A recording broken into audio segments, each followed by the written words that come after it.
1:30, let's get rolling. Hi, Greg. Hello, sir. How are you? I'm doing good. And yourself? You ready? Okay, can we call a roll, please? Okay, we're calling the meeting to order Tuesday, March 2nd at 1:30 p.m. Town Commission Chambers. Commissioner Shoemaker, Commissioner David, Present. Commissioner Gossett-Simon, here. Vice Mayor Bobby. Present virtually. Vice Mayor Bobby's joining via Zoom. And Mayor Hillman. Present. Town Attorney Tercivia. He's not joined yet. Town Manager Lavity. Present. Just to let everyone know, when I use microphone, the shutdowns, just to be coordinated. I have to use hand signal. So, Greg, can you say hello? Hey, John, can you hear me? Okay, yeah, great. Now we can. I didn't hear you before. Okay, let's rise to the pledge. Yep.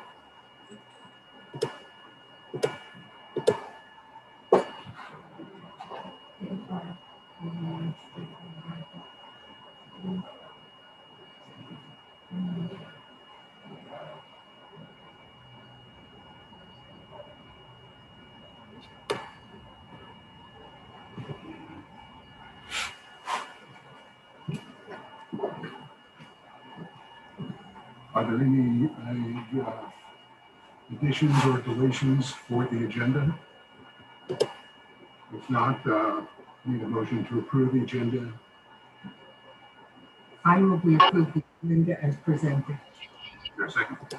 Second. All in favor, just say aye, please. Aye. Aye. Presentations and proclamations. We have John Byrne. John, do you want the honor to review? Well, from now on, maybe we should have as a practice if the mayor reads it as, I know I worked on it, but, you know, your honor is, I think that it's you. It would actually be my pleasure. Let's let everybody take a look at it.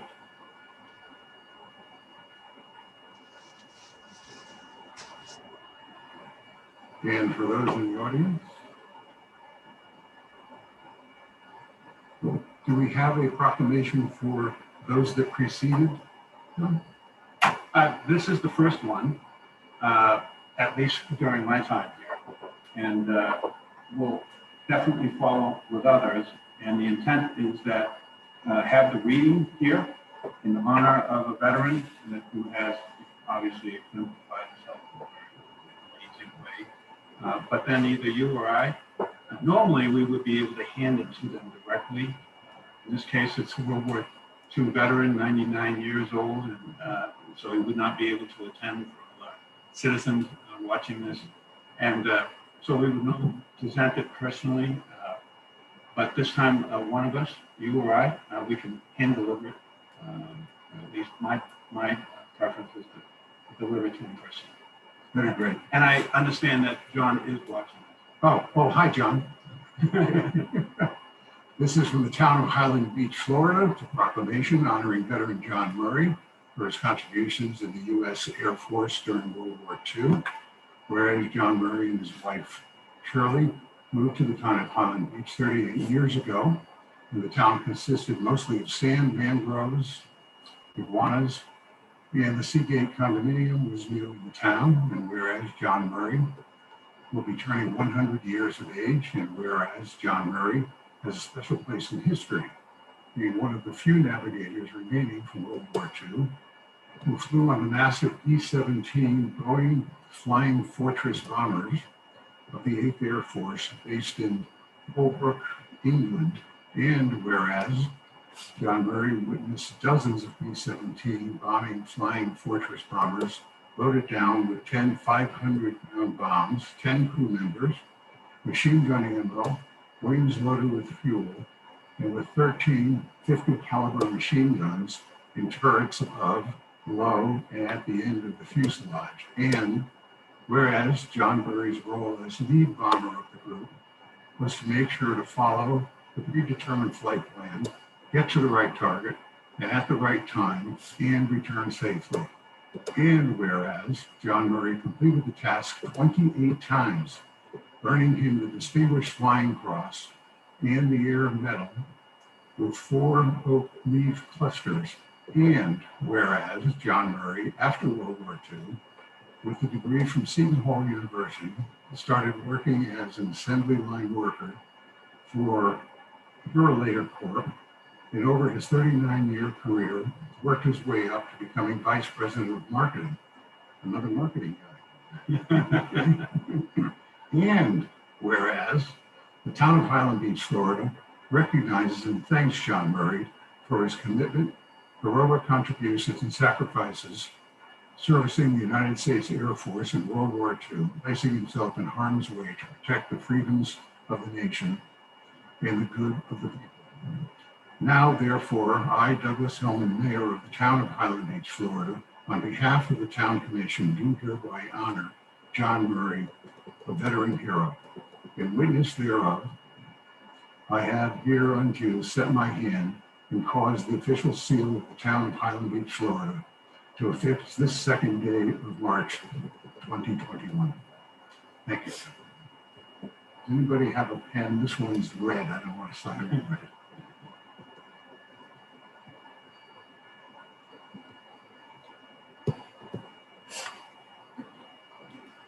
And so while the mayor is signing, I would just add that this is the first of what I hope to be many coming from the interviews that I'm conducting with veterans in Highland Beach, the heroes of Highland Beach that frankly are unknown, unsung, and are an amazing resource, as well as an example of our history as a country and our success as a country. Well, John, we thank you for finding these people, and you're finding many of them, aren't you?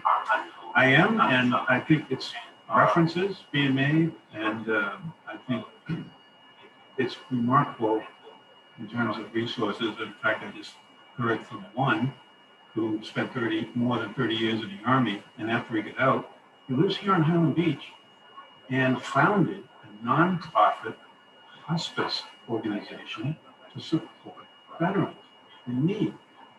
And here, we had no idea he was here. So I'm looking forward to his return from a trip to interview him and include that. But this is the kind of thing that's happening where we're learning about not only heroes, but what they've done and what they are doing. So it's a wonderful opportunity. Okay. Let's move on to the comments. I assume after the first two are town clerk. There's an email in your all's agenda packet from Ms. Barbara James regarding pedestrian behavior, and we do not have anyone pre-registered for public comments today. Oh, okay. We're waiting for it. Okay. Let's move on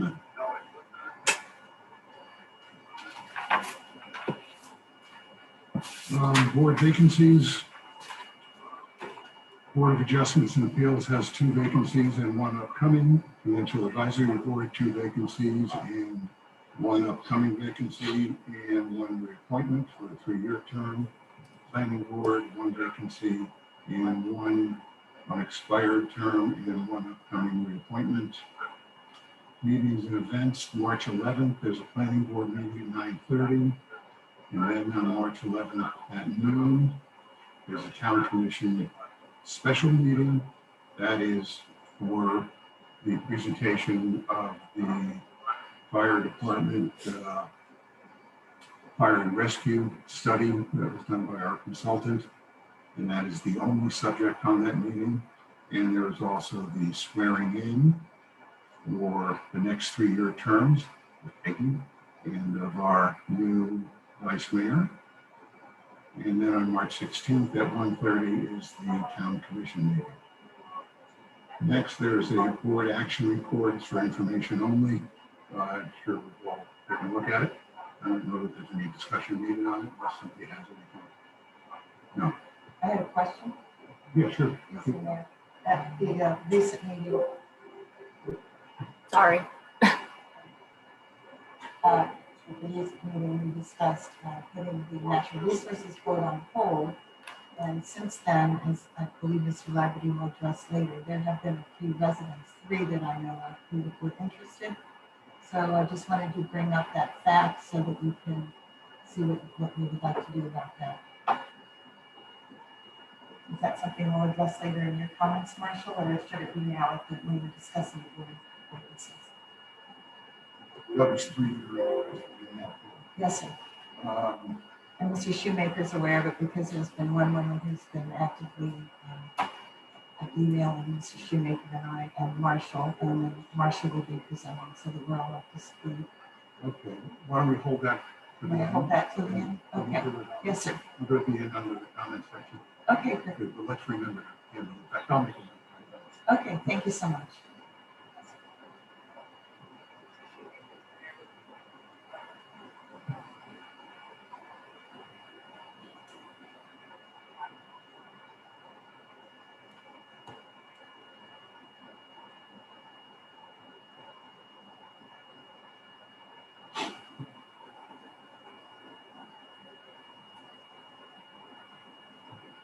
Anything else for anyone?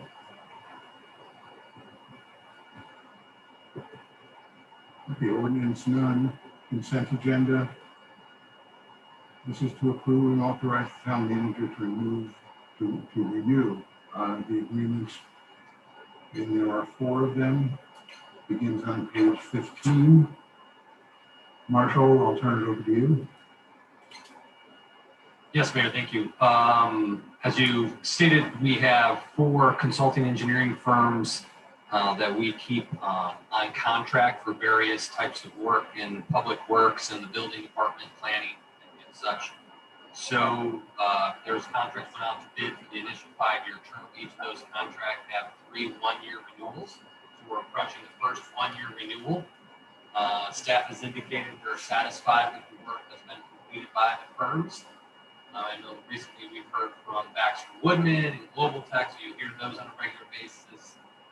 KCI helped us with some planning work on crosswalks. Calvin Giordano does a lot of our engineering work in planning and building departments. They help us in this engineering structure. So staff's been satisfied. They're interested to renew, so I'm asking that the contracts all be renewed for the next one. Marshall, I noticed on the rates, they only go up to 2020 though. Those rates would hold. There are some built-in increases, so are those increases going to continue or are we going to hold it to 2020? I would hold the 2020 rate because there is no extension beyond that. If something was to change or a firm needs something dramatic, I would have to bring it then back to the commission. But right now, it says they have 1-year terms, and that is to extend on the last term of the costs. Excellent. Okay, great. Anybody have any comments? So as I understand it then, we have 4 different companies that have performed a range of services over time after having won a bid contest and have satisfied all of the groups that they work with in the town, and that the rates were satisfactory then and they're not changing now. So is there any reason why we couldn't approve these? The only reason why I would think is if we had an issue with one of them, or if there was a general desire of the commission to go back to that process. This is a qualification, QBS type selection process. That's why we have 4 firms who have passed. Very good. I had a couple questions. Evelyn, did you have something? Just, as I understand it, then they get paid for work they do and not just because we have a contract. Correct. So they work under task orders, as if you will. So every time we ask them to do something, they have to develop a task order. And the task order would then kind of match what the concept of a purchase order is. So if a task order ever comes in over the $25,000 threshold, the commission would still have to approve those individual task orders for specific work assignments. Are they basically interchangeable? They could be. Specialized? They're a little more specialized. At least that's how Pat kind of built, where Global Tech does a lot of the plant work for us. Baxter Woodman does more of the field engineering. KCI was picking up one-off type specialty projects. Giordano was doing a lot of the structural engineering and building and planning work. Those individual tasks. Thank you. Sure, thank you. After 1 year, do you expect we might go back to bid on these? And I'm just wondering, because we have the ordinance where we over 20,000 when we see bids. And the second part of my question is, do we need all 4? Or would it be to our advantage at all to merge 1 or 2? I don't think there's a need to merge or to dismiss any of them because they all came in through the qualification process and were selected. They all kind of have serve their purpose within our operations. Now, our purchasing policy, once you establish these contracts, it's kind of like the CCNA, it's a state statute that establishes how you select engineers, architects, things of that nature. We went through that process and did it. So because you don't base them based on solely price, but on qualifications, it's not like you're purchasing one particular item, as you were suggesting for the 5,000. It pertains when any one of these firms is called upon to do a specific task, then it would come to the commission on the specific task order forward, whereby we make sure they bill us pursuant to the rest of it, pursuant to those contract pricing. I don't see the need to do it at this point. Everything seems to be working. The prices are holding. We're not a big town. A process like this is quite elaborate. Again, at this point, I haven't seen anything that would warrant us doing it. So if it's just, you just prefer it that way, we would be more than glad to take on that process. But at this point, I don't see, because you're getting all the same skill sets, qualified firms have background knowledge of our operations, especially as it relates to public works side of things, the interworkings of the plant. You usually don't want a lot of engineers shuttled in and out of our operations plant. That comes back to our security that we talked about. Usually don't want to pump a lot through. And then Baxter Woodman does most of our field engineering, everything out in the field. And they know where all of the lines are. So at this point, I don't see why we would, but that we have 3 one-year renewals, and we could at any point in time then move through that process. If we decide to go into a process to procure this, then I would ask that you renew it and we take that year to then go through the process, because it'll take months where we have to create it. You create a committee, got to review all of them. It gets kind of lengthy time. So there's really no downside to moving forward on this for the town financially or ethically. Okay. No, and the rates are market rates. You ask anybody that's out there, the rates that we're charged are the same or better than you pick the municipality in the state of Florida. Okay. Thank you, Marshall.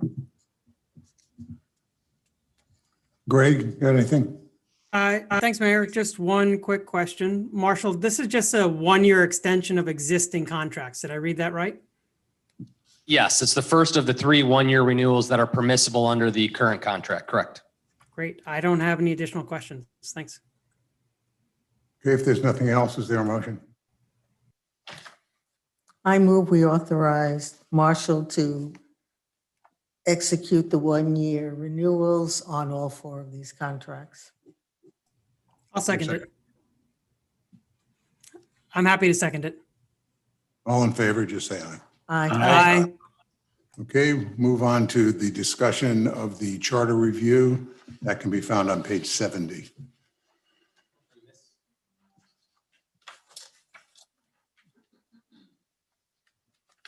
Actually, we're on 10A, which is discussion of the revised ordinance Oh, regarding I'm right-of-way. sorry. Jumped over that. I apologize. It's on 57. So I guess I'll just jump in, Mayor. Yeah, sure, go ahead. Thank you, sir. Again, as we discussed here, the summary kind of goes through the history where we started on the right-of-way ordinance process, where this item was requested by the public over time to address some of the issues we had been having in the right-of-way. In so doing, Commissioner Shoemaker was charged to be the sponsor and worked with Ingrid and I as we came through the development of the development ordinance process. In so doing, as we recall, we started out as a standalone ordinance that seemed to not be well suited. So we went back to the drawing boards, did that, and gave 2 options the last time to the commission. Do you want it standalone or find ways to integrate it through other parts of the ordinance and strengthen the protection of the right-of-way and swales in particular throughout the existing ordinance structure? Commission indicated its desire to go with the integrated approach. So working with Commissioner Shoemaker, we put together this next draft that's before you today. And we can answer any questions on that. I know that you've received a handful of emails over the last few days regarding this matter. At this point, I could, if you look at your document starting on page 58, there's changes to chapter 12, 25, and 28. To kind of give you a little bit of an overview, chapter 12 just clarifies construction in the public right-of-way. We added the word swales to that and the component of needing a permit. Then we got into chapter 25, which is streets, sidewalks, and bicycle walkway paths. We found that as another place where we could integrate components of right-of-way protection and the use and protection of swales. So you'll see an obstruction in the right-of-way basically says if you're making an improvement in the right-of-way, improvements by definition are things that are constructed. If that needs further clarification, we're saying construction items. And it also says things that you do not have to approach the community or the building department for. And you have those 4 items listed: sprinklers, mailboxes, dome-shaped buttons or other yard markers. You don't need it. Ground cover, which is any type of plant other than turf that grows to a height, usual height of 2 feet. And then The other places where we began to put it in is you see in sections 24.4, 25.5, 25.7, and 25.8, where we just put swales in the description of those items. So you can't store building materials on these so many locations, and swales was inserted. Unlawful deposits in streets. You can't put garbage, debris, things in the swale because it obstructs drainage. Disturbing surface of a street or a swale, you got to return it if it's disrupted to maintain the swale structure. Obstructing it, you can't do anything that obstructs the swale. We put a definition in for a swale, which we didn't have before, which is good, or we improved it, if you will, means a depressed linear area in the right of way, which is neither a walk past, sidewalk, or roadway that stores and conveys stormwater drainage. So we're starting to define what that looks like. And then you'll have a whole bunch of sections here, which is where we moved and renumbered pre-existing sections of 25 to insert some of these changes. We moved the definition section up. And then in 28, as was indicated in the memo, based or predicated on some of our discussion for invasive plants, Ingrid thought that maybe we insert it in this section that if it's an invasive tree or plant in the right of way, which had been a big conversation for several meetings, we could do this here. So she suggested maybe locating it here. Again, you see in the meeting, we met with Commissioner Shoemaker, generally comfortable with that presentation. So we're coming back here for discussion with the commission. Like it, don't like it, should we proceed, go back to the drawing board, make changes? Again, this is not a first read. This has not been reviewed by advisory boards. This is an internal working document at this point, and we're looking for commission direction. If I may, Mr. Mayor? Sure. So everything you've just heard, I think is accurate. So what I would add, mainly again for those who are listening or viewing this on TV and elsewhere, ordinances are not always appreciated or desired. We understand that. This is a small town. And it seems that in the past, we've had difficulty not enforcing an ordinance or an ordinance that didn't exist that we should enforce. And I know that this has invited some level of controversy, not from a large number, but from a few that are quite vocal. And so from my perspective, what we were trying to do is not just add another ordinance, but to edit an existing ordinance, clarify it, and then, as with any, put it in practice and see how we can then adjust on the fly. So we're going from no reach and then some concern about overreach when we're really trying to find a representative approach to protect our swales, to protect the right of way. Now, one thing that has come up is, oh, wait a minute, the right of way is my property, and I don't want you telling me what I can do on my own property. I said, well, wait a minute, it's not necessarily your property, it's a right of way, and we need, as a town, as a county, and as a state, we need to protect our rights of way. And we've already seen, as in the case of A1A, fortunately, we got one resident who pointed out to us that, look, coming north on A1A in the area of the Regency, the tree that's not indigenous has overgrown the street light and the flashing lights, and it becomes impossible to see a resident crossing the road. So now we look at, all right, and, those, the vegetation that is not indigenous or is overgrown, how we need to control that to some degree. We're not trying to, as has been defined, we're not trying to tell you where to put a mailbox, okay, or something common sense says you need to do. This is all about trying to put together a practice that does need enforcement, but that enforcement should not be egregious or ridiculous.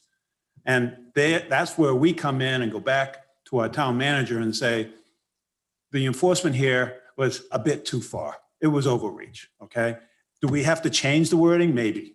But right now, I think after hours of working on this and trying to take customer input, I view residents like customers. You know, we're serving you. And so we're trying to take that and use good judgment. It does restrict things that should be restricted. But again, with common sense, I think we're okay. And this, for me, also so important is the protection of the swale. And we see that that's not adhered to. We have problems with our swales. And we know we got a lot of resident feedback when those swales don't work, they're not there, and then we have flooding, right? And so we need to get on this. And so we'll adjust going forward, but I think this is a good workable compromise without complicating things and without getting into the overreach by the town. Thank you, Jenna. I applaud the effort, absolutely. I believe everybody here is in total support of protecting swales, 100%, no question about it. And I guess before I make my comments, we should make sure everybody else has a chance for theirs. I don't want to cut anybody off, but the effort is there, and we applaud you for sponsoring this. This is a tough one, and we got a good start here. Now we have to go through the fine tuning of it. Okay, so on to the fine tuning, Evelyn. Okay. There's been apparently some concern about enforcement could be somewhat arbitrary. I wonder if it would be possible for us to have a set of regulations, basically, not for the public, but internal regulations to guide our town employees how to enforce, or actually how to view this ordinance. Much like the Internal Revenue Code, there's a compendium of Guidelines. of regulations, and the regulations really tell you how the IRS is interpreting the Internal Revenue Code that's made up by Congress. So maybe we could have something similar so that people will know how we're going to interpret this. And also perhaps we have some system where if you're going to do something in the right of way, maybe they can call and find out if they need a permit for it. So then people will know. It's a phone call. And if there's some question, one of our employees could go out and look at what's going on. But what has happened in the past is we have allowed, or the town has allowed, all kinds of things to be done in the right of way that shouldn't be done. Therefore, and we're not right now certainly going and telling everybody to take all of this out and fix all of this, but we can certainly look to the future and stop those things from happening in the future. It's not meant to be an overbearing change. It's meant to improve what we have and to try to go forward on the right foot as opposed to just allowing anything to happen. So with some modifications, I think it's okay. Okay. Peg? Yes, I have a lot to say if you could bear with me. Might need Glenn to weigh in on this, but I do believe the state owns 17 feet on either side of A1A, whereas the side streets, the property owners actually do own right up to the street. By law, that is their property.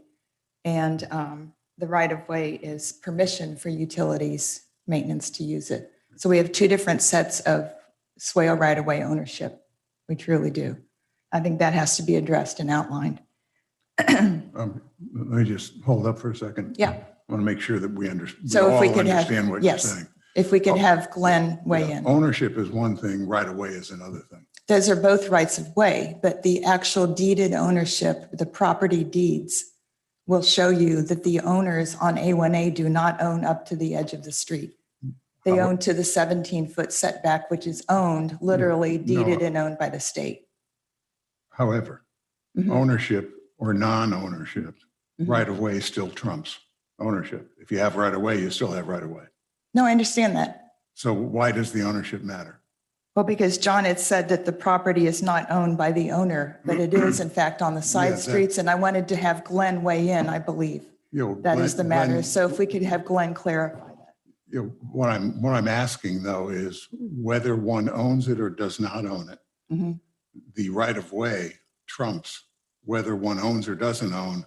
If in fact there's a right of way, they still have right of way. It doesn't matter. No, I who know, owns I'm not arguing that point. it. Oh, okay. I'm just But- arguing okay, the fine. ownership. But just to That's all. confirm that, that's actually what I meant, that, Oh, you know, the right of way is superior to ownership Right, of I the land. understand that. That's the point. That was what we were just. okay, but the Yeah. ownership is I think we different. all agree on Okay, I that. just wanted to be really clear for us here and anyone watching. Okay, So base, done. want Proceed. to have Glenn confirm that, or do we need? Doesn't have to be confirmed. Okay, here's the thing. On the section of, sorry, the abutting, let me find it here. The abutting property owners. Hang on, give me 1 minute. Take your time.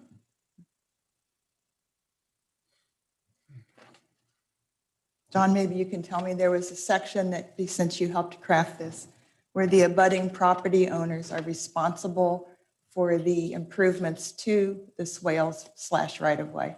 Where is that in here? Is it 2810? That's what I'm looking for, y'all. Is that under maintenance? Thank you, because there's a lot here. Yes, there we go. Thank you. Thank you all. 2 weeks ago, a resident called me and said, the royal palm trees on A1A south of Regency Highland, almost to your building, look damaged, dying, in peril. I said, okay, this is before I saw this. Those trees were planted by the town about Yeah. 10 years ago, you remember? I remember, I And they removed remember, I another remember tree? reading the documents on Okay, that. so you Yep. did. Yep. So I believe they removed live oaks or something. The reason this is important is the people abutting these royal palms and anything else on the way did not choose to put those trees in. And I wonder, I'm asking, I don't know, the legality of requiring persons on the abutting property to No. take care. Town. You don't. That's the Peggy, town. it's in what here. Then That's I it. misread it. Oh, I'm no, very it- unclear. It said that if the town or the state has put it in, then the town or the state is responsible All right, for taking it out or replacing. But that didn't seem clear to me because it's contradictory here with the two Yeah. sections of. Well, Well, no, text. it's an exception. I happen to the have general. read that about a year ago. Uh-huh. Purely out of curiosity. And town got permission from FDOT. And with that, the town is responsible for it. Okay, so if we could clarify that, because in the one section, it seems to denote that the abutting property owner is fully responsible. So maybe we just need to further clarify that. Well, I'm guessing that's an exception. Okay, I think it is. Let me see if I can find it. But there is an exception. okay, that's what I'm asking to clarify. So, because otherwise we will be inundated with persons stating, I didn't put it in, I shouldn't be responsible. I promise you. If we could clean that section up. Okay. Yeah, it's Oh, in here. paragraph C. Okay. The last sentence of paragraph C Okay, starts with however.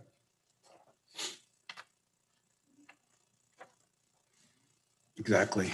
2810 paragraph C. Okay. It's Yeah, I right got it there. now. It's right there, the last sentence. However, if the palm tree that is dead, diseased, or severely damaged was initially installed by the town or the state, then the adjacent property owner shall not be required to replace the palm tree. got it. It's already Okay, covered. so okay, got it. So that's clear. Thank you. But there is some elements of maintenance. Yeah. That still falls to the property owner. I But understand. we can get that clarified. Perhaps we Make should sure there wasn't clarify. something in the grant But document. to answer your question. I understand that, the tree. So perhaps we need to qualify and define better what they do, are responsible for or not. Secondly, are any of these plantings are we grandfathering in what is already in existence? Are we asking for removals to improve drainage, or do we know what we're doing with that yet? with any ordinance modification, things that exist prior to adopting a more restrictive rule are considered lawful non-conforming. So they can be maintained, trimmed, and kept until they're Dead. until they're dead or they're completely removed and you do something else, then you no longer have those or afforded those protections under a lawful non-conforming use. But yes, I mean, you can, according to this, you would replace it. And we just inserted the non-invasive. We want to make sure that if you do replace it in the future, we just tag that non-invasive from the conversation. That's really the only thing that we tweaked in there. Okay, got it. I mean, we even have the short foot tall mini ficus hedge in Right. front of town hall. I mean, we should probably just take it out to be, look No. like we're adhering to our own. That's standards. legitimate. So, pardon? That's legit. 2 feet and under is I acceptable. know, but I'm just saying, we put it in, could have been just left it as a drainage area. Okay, 1 second. On page 65, section 28.7.3, limited amount of lawn grass areas. I thought perhaps a better way to define this would be, there are 4 types of grasses that require very little watering and fertilization. Bermuda's marginal, but there's several other types.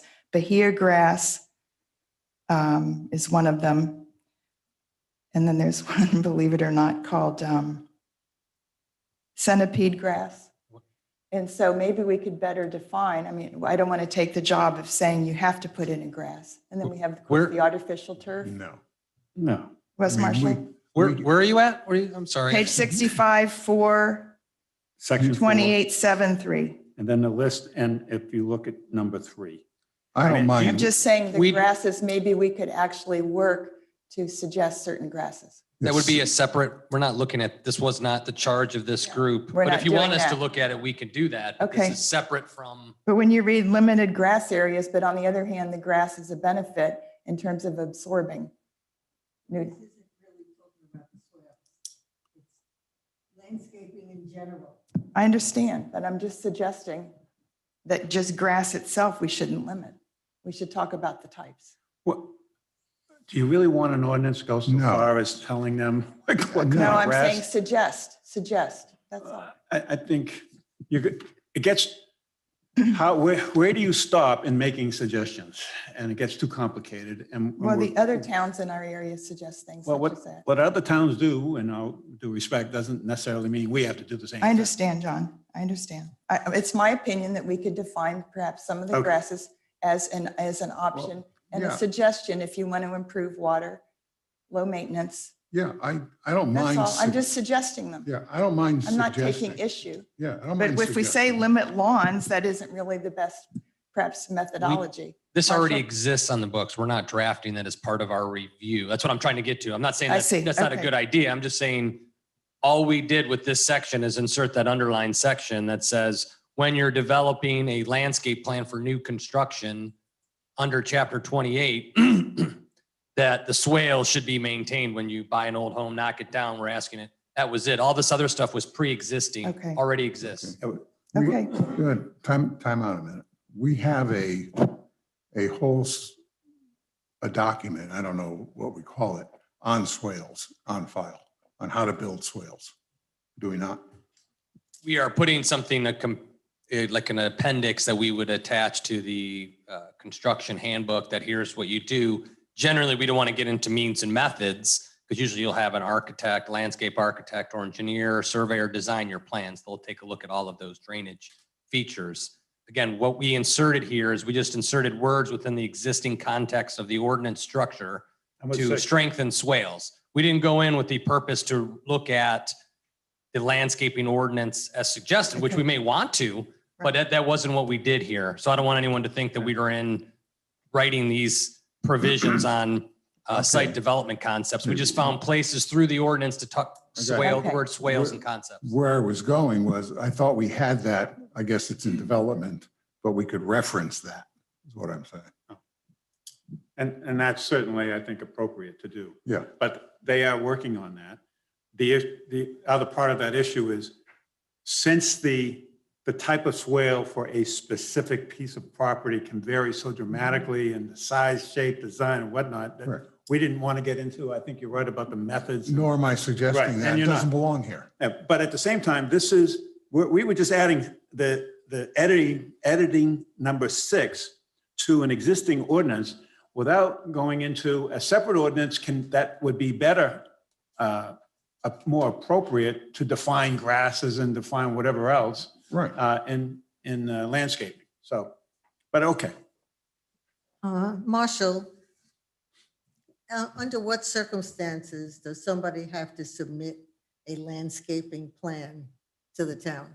Anytime they're redoing more than 20% of the land area of their property or new construction, they would have to then comply with section 28, which they'd have to have a landscape plan developed by landscape architect, surveyor, engineer, whoever they were using it. And then they would have to comply where they would incorporate these 9 components in their landscape design. This is in our landscape ordinance that currently exists. That's when they would come in. So when we were going through the exercise of where can we strengthen protections or the placement of swales, we thought, well, if you're designing your landscaping when you're rebuilding, we don't mention anything about drainage elements too much. So we put in this suggested language that swales within the right of way should not be altered or modified, because when they come in for new construction, they're redoing it from A1A, they're redoing it from a side street all the way to the water or to the rear property lines. So we thought that, there's another place where we could slide a little bit of swale into the existing framework and language. So, Well, to Peggy's point, at that point, if they come in, could we suggest different types of grasses that might be better than regular sod? well, I think what the concept with xeriscaping is to move away from just lawn panel. So we're not really telling them which kind of grasses. All this says is a design concept of limit grass areas. So think landscape areas, bushes, rock gardens. Those concepts are throughout landscape or structure.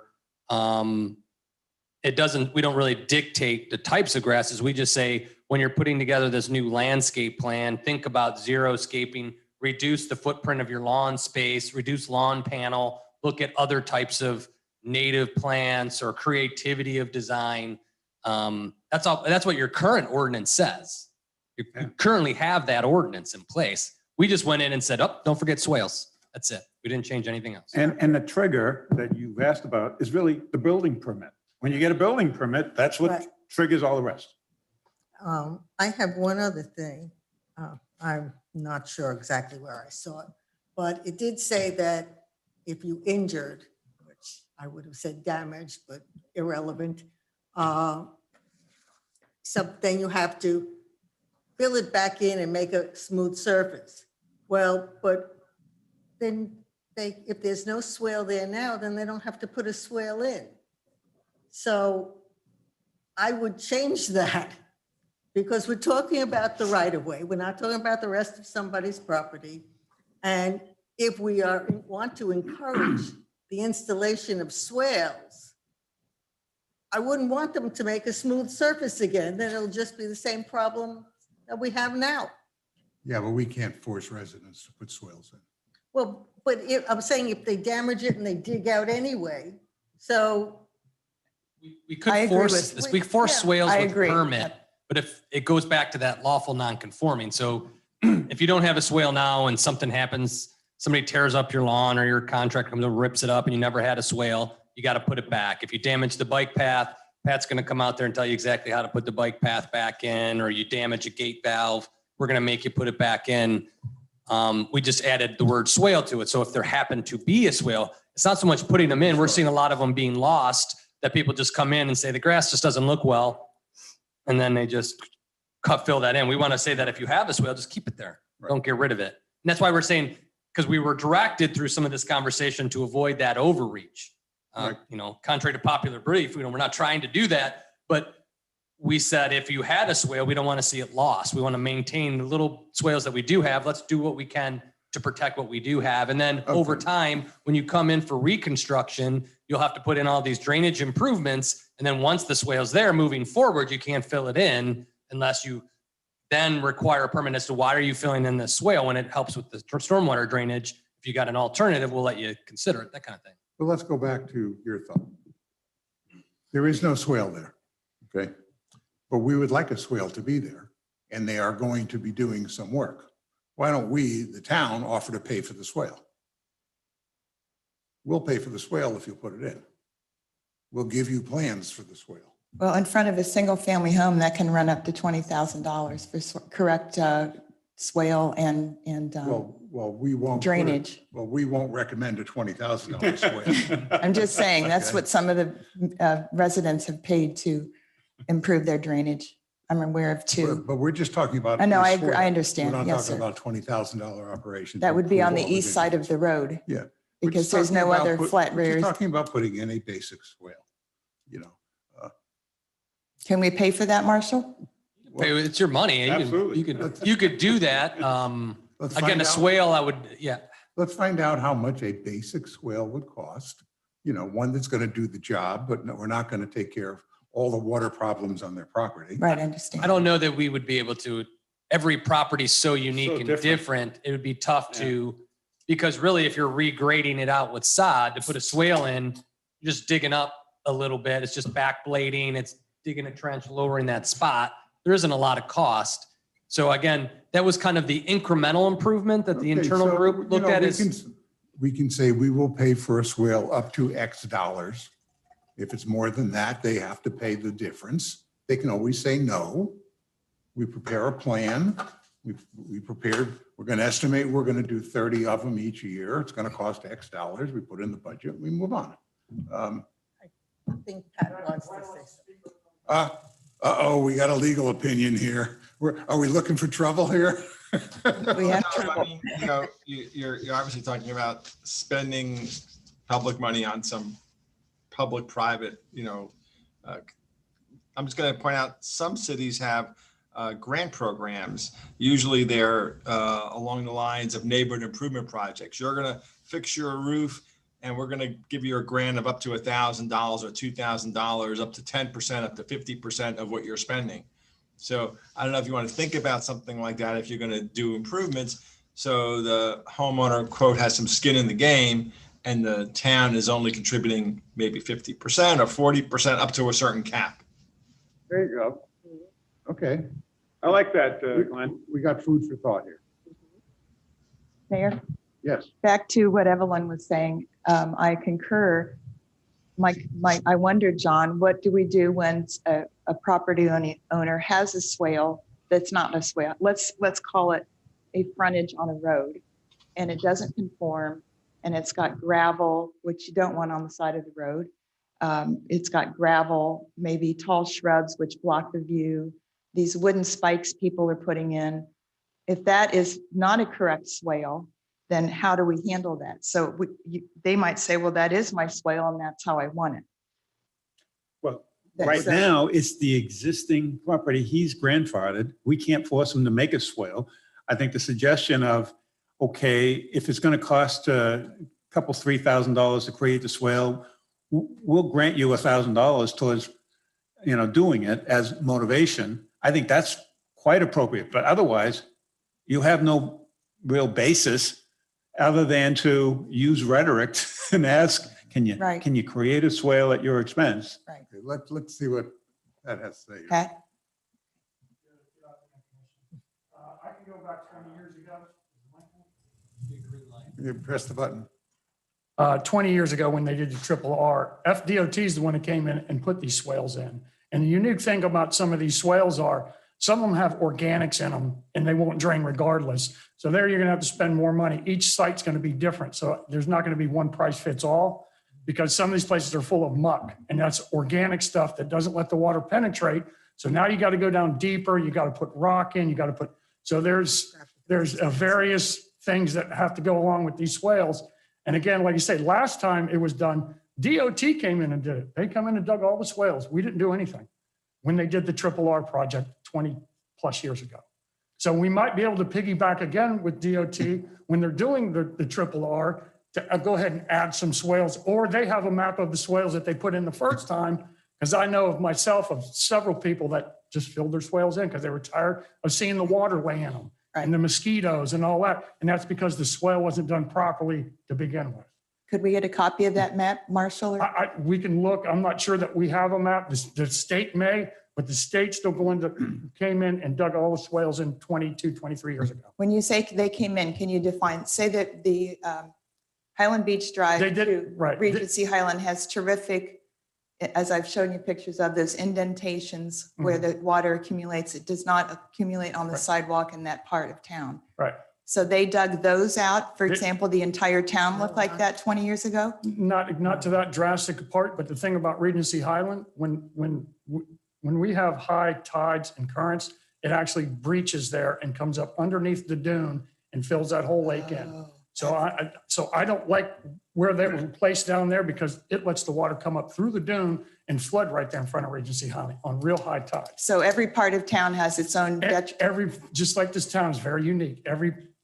right. The north side, in the middle, the south end, everything is different. Would And you asked about the Green Island ficus out front. Yeah. I put those out there, but I also put drainage out there. I put rock cloth because it used to puddle out there. Oh, we need to know And- that. And now there's no more puddles because I put Okay, drainage Pat. in there. So Okay. what's? I just wonder, give me- Mayor, one more thing for Pat, if I Yes, could. go Is ahead. it possible to find out where you and Mr. Labadie feel each part of town, what the drainage / swale problems are, and maybe get some sort of a working map? We have a DOT study. Sure, we have a study. The of one from when it floods. 2015? There's one even prior to that, I think. Oh, okay. I have the Let me poke around. 2015. Let me Okay. poke around, see if I can find some of the older documents of. Just when they thinking put if the we could swales in. get that to Commissioner Shoemaker, maybe we can, so each part of town has got a different problem, so we need to Right. look at each part differently. At the north end of town, we actually have some coquina rock, which is, you can't even get through that with a jackhammer. Oh, So this is, like I say, it's a different, That's interesting. yeah.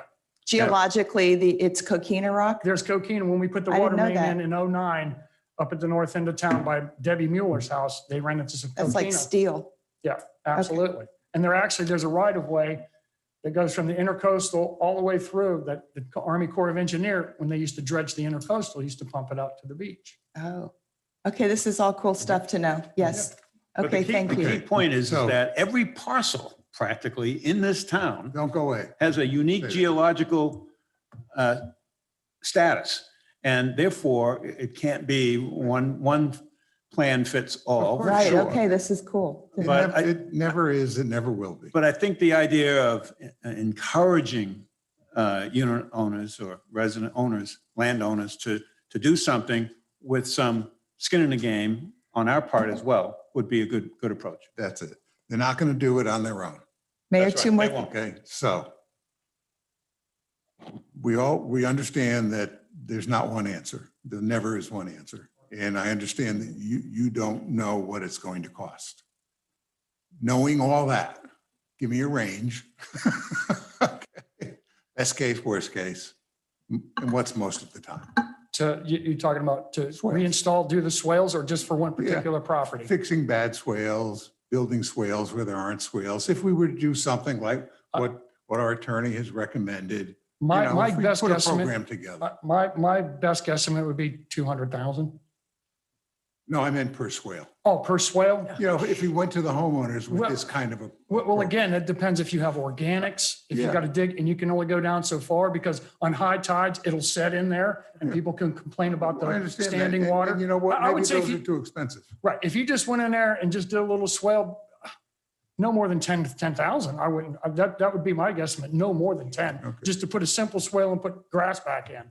And the least expensive? I think, $4,000 or $5,000, depending on your 4 or landscaper. Yeah, depending on your landscaper. Thank you. And the size of the property. And the size of the property. Yeah, there's a lot of unique stuff goes in there, but yeah, I would say between 5 to 10 on every property. And that's not assuming we have any right-of-way issues with wires and Yeah. so forth that might be embedded in. Of and we have course, to- we're going to it run gets into all that complicated. kind of stuff. Yeah. Thank you. You've been very helpful. Mayor, Yeah. back to me, please, a couple more things. Oh, sure. The news racks, none of the dailies, That's on my list. none of the dailies, why do we need any news racks? They don't support them anymore. It's 85%. Right. Well, we got a They're lot. not in town right now. Are there any at all, No, Mr. they're in Schuman? Del Rey. Right, I'm over the aware of line. that right over the line. Okay, But so I this don't is know if to that's, prevent them in the future. What if they all of a sudden they come back with another, we you just, know, some marketing guy comes up with an idea for. some Can marketing we just guy. put something in that says no news racks? There you go. Yeah. Well, I think, And then just prohibit them. Then they're always there's a no problem. problem. We don't need all these Great, that's multiple what I'm saying. sections, which are irrelevant to Right. what's happening in this town. okay. A couple more things, please. Sorry, I'll keep it short. I don't understand. Actually, I looked up Boca's right of way ordinance. It's very, it's excellent. It's swale and right of way ordinance. And I know Ingrid came from there, but it was in there. If we wanted to look at that, I can print it off for you. The county has banned which I stated at a previous meeting, the pyramid, no parking lawn ornamentals. They're completely banned, as are the button type dome. And they've pretty much banned anything in the right of way that could injure a tire. And I'm not sure why we would continue to permit any and why we wouldn't actually be able to remove those in existence. A home recently on A1A inserted wooden spikes in the entire front lawn at the north end of town, about a foot apart. And I guarantee if I drove my old Camaro over that, it would be 4 flat tires. I also looked it up because this started when I went to Home Depot to see what they had for construction, parking to preps, keep them off lawns. And they said that they've been banned by the county. And so I looked it up and called the building department. And in fact, they are banned by the county. And then I looked it up online. There is one municipality in southwest Dade County near the Everglades, I guess is to keep gators off your property, that does permit the cones to be sold. But it did see a post in Miami-Dade that it said they've been banned primarily because emergency vehicles such as police cruisers, fire and rescue are getting their tires punctured or shredded when attending calls to residential areas in the cities where they like to overpark on people's front lawns when doing their duty. So I think we should maybe consider looking at anything that's injurious to tires. And secondly, apparently the county banned it partly because a skateboarding teenager struck one and hit his head and was killed. And so Boca then thereby banned them in 1986. And basically for litigation purposes, they did not want to be approving installation of these devices and therefore be subject to lawsuits and liabilities for injury to tires or persons. So I just wanted to point that out, that when Commissioner Shoemaker is revising his work, I can forward all of this data to him, that we maybe include that for both liability and just common sense. Well, Ingrid might have some background on this that she could share with you. Oh, great. And Sure. talking about, Hi, it's Ingrid. Can you all hear me? Yes. yes, I know that Commissioner Gossett-Seidman just referenced Boca. Actually, Boca Raton has a swale area division in their code. And actually that language that's in the proposed ordinance that's before you with regards to improvements and allowing dome-shaped concrete buttons, that comes pretty much directly from Boca's code for swales. These types of dome-shaped concrete buttons, no more than 4 inches in height with a diameter no more than 6 inches without metal stakes and placed no closer to each other than 4 feet. That's directly from section 25-255 of the town code. They do allow these items in swale areas. Right, but in our language on page 60, we state pyramid blocks, which Boca Raton does not allow. That's my point. Yeah, and that was based on our discussion staff with Commissioner Shoemaker. But if you choose to revise that, by all means. If I may also address one other thing, Commissioner Gossett-Seidman, you had referenced section 28-7, which is on page 65 of the ordinance. Item number 3 about the lawn grass. Again, it's not part of the scope of this ordinance. However, I just did want to mention that in section 28-5 of the 28-5 of the town code, again, in the landscape provisions under letter H, we have a whole section about grass species. They talk about primary grass species for residential areas, which include St. Augustine and Bahia grasses. It gets into a little bit more detail as to where those different types of grasses should be placed. And then it also talks about other types of grasses, that can be put in landscape areas. So I just wanted you to know that the code does get into more detail about these different types of grasses. It is further in the code in chapter 28. That's superb. I appreciate that. I remember seeing some of that when looking up xeriscaping one year. Yes. Perhaps when we are referencing I don't want to fixate on this all day, but perhaps we could cross-reference something. Or is it permissible to cross-reference something where we say limited amount of lawn grass areas to say, see section such and such for just cross-reference? And then, so I'm just trying to be sensible and put in plants and grass and plantings. Yeah, I would reference it right in there. Okay, great. That lessen our need for water and chemicals which wash into the intercoastal. Makes a lot of sense. Okay, thank you very much. Thank you so much. I do want to thank Ingrid and Commissioner Shoemaker. I know this is a lot of work, and I think 5 and 6 heads are better than one, so I appreciate your Anything listening to my lengthy comments. And then that's all from me Did- right now. Got through Thank your you. list? That's it. Thank you. Okay, thank you. Greg? Thank you, Mayor.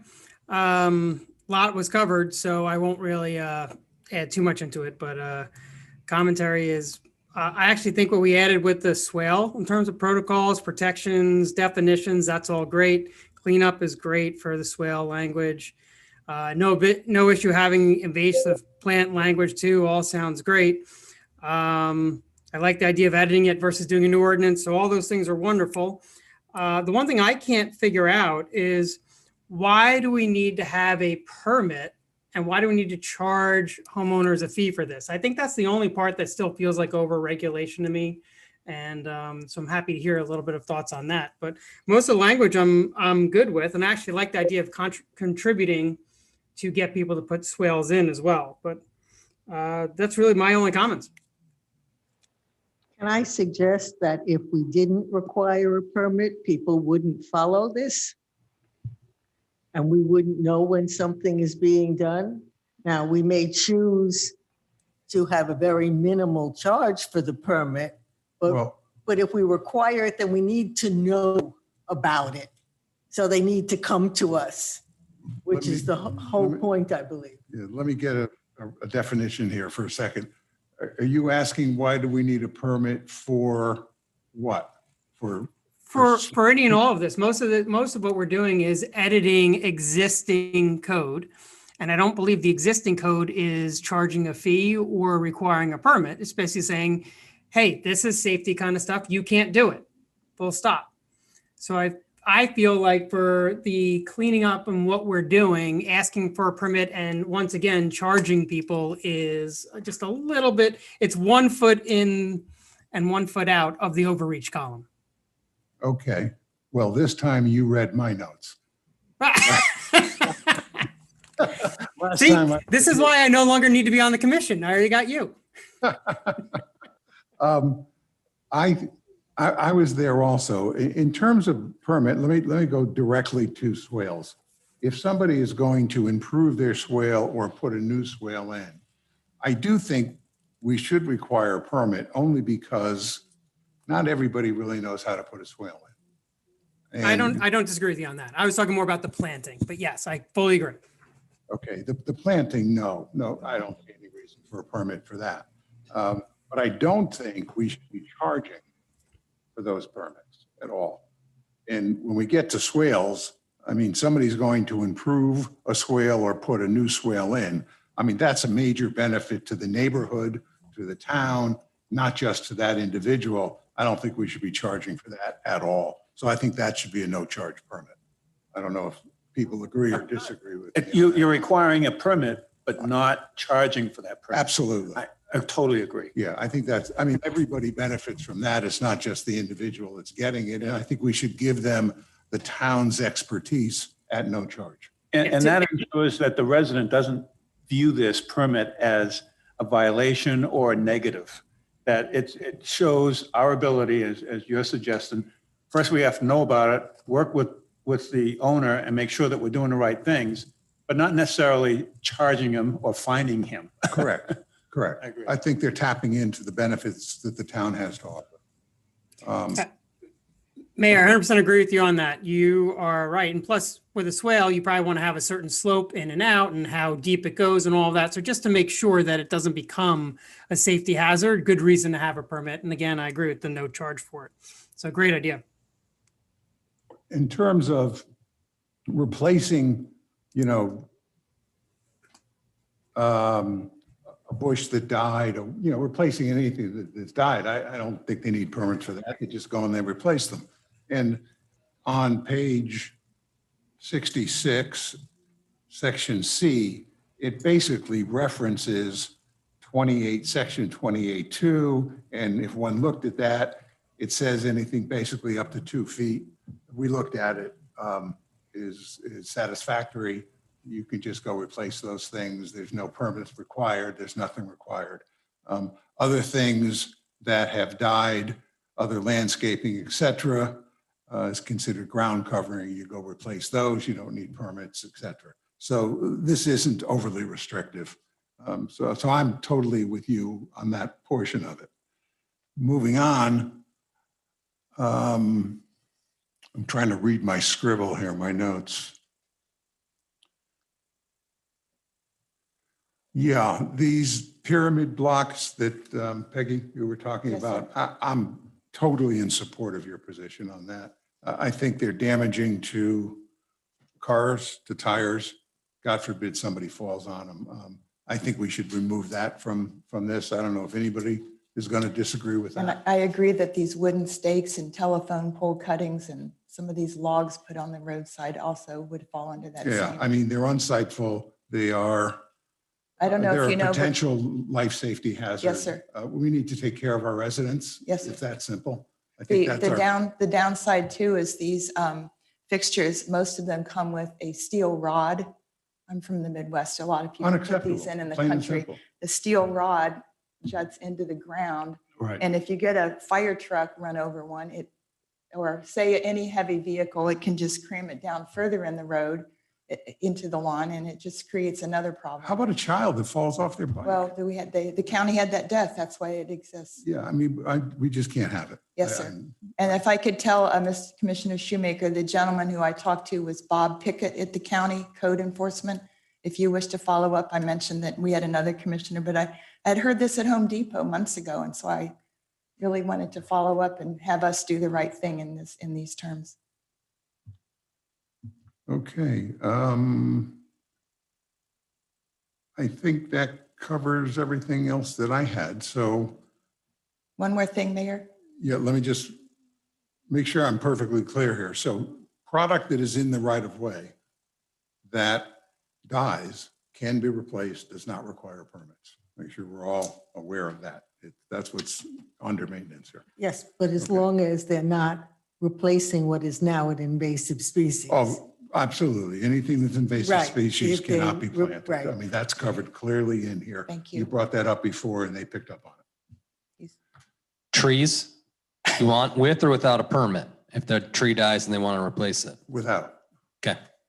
So Yeah, I we think- can touch I think- that up? Yeah, I think that stuff's, I hate to use the word grandfathered, but it's kind of grandfathered. Well, I'm just saying that's clarifying in that section where it says, if it's bigger than ground cover, it triggers a permit. You're saying if they're replacing what's there, they can replace what's there And without a permit. In my opinion. That's what I'm hearing. It should That's not how everybody require kind a of permit agreed. unless somebody else disagrees with As it. long as it's not invasive. Correct. Also, Everybody kind Mayor, of likes that, yeah? we have some visibility triangles in the town, which is covered under another ordinance, and some of them do have overgrown trees and shrubs. In other words, when you're turning I'm one not street. following you. Say that Sure, again, a please. visibility triangle. Marshall, do you want to explain? But when you're turning from one road onto another side to Street A1A or within a side street, there must be a clear delineation of your visibility. And Oh, it's yeah. defined in our ordinances. And right now we do have some, I don't know if you want to tie this in or just leave it standing alone, but we do have shrubs overgrown in those visibility triangles.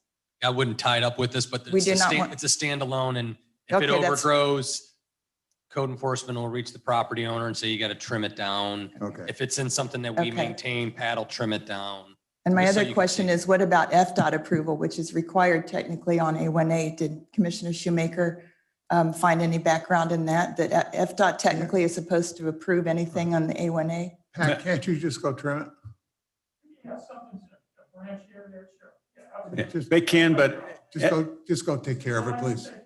Okay. Okay? But FDOT right now is not going to run out here to fix it. No, we're going to take care of it. We're going to take, and that's kind of what you have indicated in the past, that while FDOT may have done that when they were building the road and all that and doing R&R, but they're not running out to maintain the clearances and so forth. And that's really our responsibility at this We'll point, take care of by it. default. Thank you for bringing it up. It's not the first time you brought it up either. Should have been taken care of. Oh. Can you take care of it before the 11th? We have another meeting on the 11th. Thank you. Yeah, Appreciate that. We'll get it. You know where Yes. he's going? Yeah, we got it. We got it. Take care I now. just, Mr. Mayor, a resident did inform me that by the bus stop at the south end of town, there was a visibility triangle problem near the, He's already gone. I see he's out there with his hedge clippers right now. Bus stop.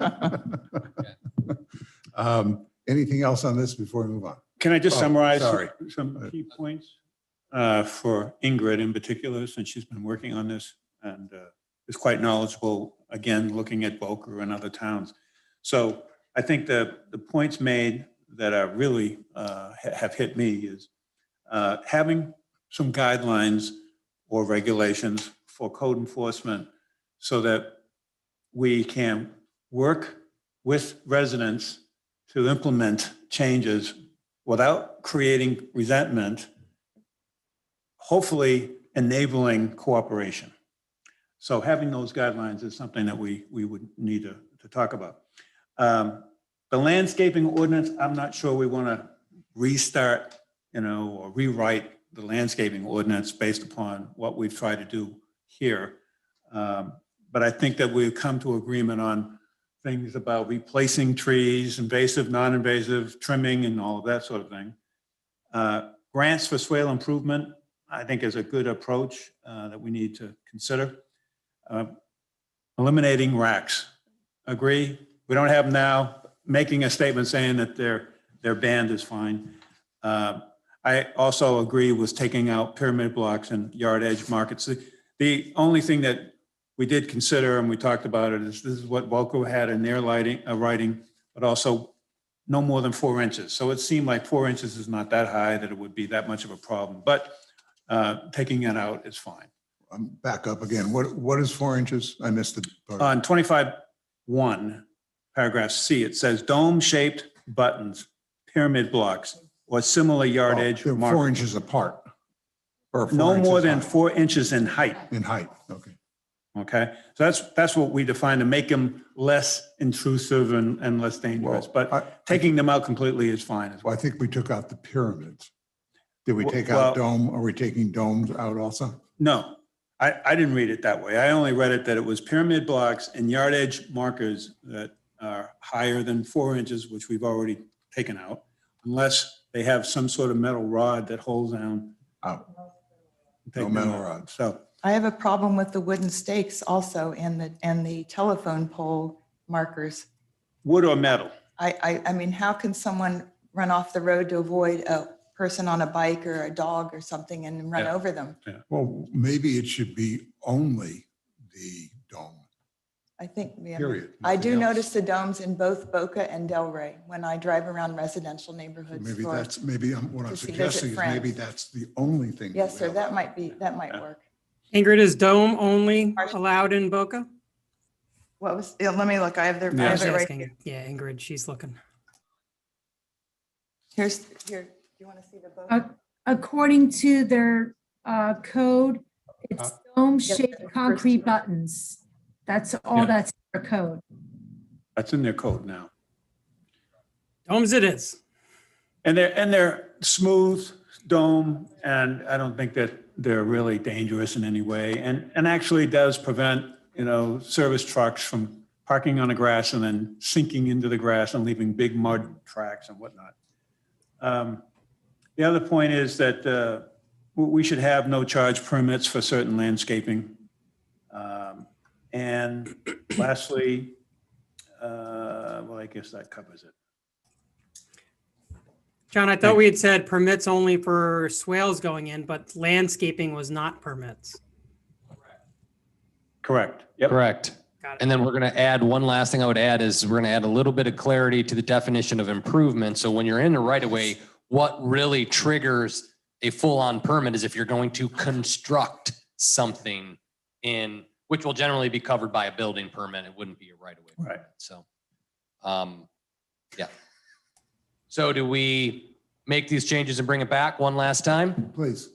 Yes, and I'd like to thank Commissioner Shoemaker and Ingrid and Marshall because this Ingrid. isn't, She's well, number one. I understand, but I'd really like to thank them on our behalf for their hard work. It's a lot of work. And I'm thanking Commissioner David and Mayor Hillman and Greg Bobby and Chief Hartman and Pat Roman And the and council. Lynelda and Teresa and the Our entire town town. And the cat and the dog. There we go. And the chief deserves some credit here somehow, There we somewhere. go. We're all safe. Okay, are we ready to move on? You had some comments you wanted to make. You're good? Okay. We're good. Now we can move on to charter review discussion on page 70. I guess I'll give it to you to start us off, Marshall. Thank you, sir. So we're just kind of continuing our conversation on charter review. You've got Town Attorney Torsivia's description of what we have to, the kind of that regulatory framework as we move forward. I've also put in a draft notice calling for vacancies as the commission did indicate its desire to draw from an applicant pool of those that really want to participate. I did notice that there's a Scrivener's error. I have 150 days when it should be 120 days based on the May through August timeline. So I apologize. I think that's sufficient. 120 days should be good to start to stop. You didn't pick the number of people yet. You may still want to hold off on that until you see how many applicants you get, see what kind of interest there is in the public, and when you may want to get this started. So if we're comfortable with the public notice, we can put it out there, hit the e-blast, post it in all of our public posting places. If you're interested, we could put it in the Coastal Star and see if we can draw some folks. Coastal Star is a monthly, so that may, not get out until the April edition. So it just depends on when you want to get started. If it's hit the ground running right away, we'll get it going, try to get you an applicant pool quickly. And then that still leaves it to how do we want to do that? Is it a collective placement of the board? Each commissioner gets a pick? That's up to you. And that's where I'm looking for a little bit of guidance. Let's work the calendar backwards for a second. Assuming that this committee comes up with some ideas that we all agree to, and it ends up having to go to the population, to the residents for a vote. That would be next March. When would the question have to be submitted to the county? So Lynelda's asked to get it sometime before the holiday season so we can work out the details. So early November to get her that draft language. But as we had indicated before, the town attorney will be sitting with us. So I think the language should be pretty tight by the time we did get it to Lynelda because she has a very early December deadline to get it to the supervisor of election. So basically November 1. You should have it all submitted, all done. And then, well, it should be, their work should be done at least a month to give you a month to say yes or no, because they're just making a recommendation on that. So I would say Yeah. by October. Language, November 1st. Yeah, but their recommended amendment should be October-ish, sometime in October, because at least give you a couple of meetings to say, yeah, we like it, maybe tweak it, or we're not willing to do that, those type of things. Or even September.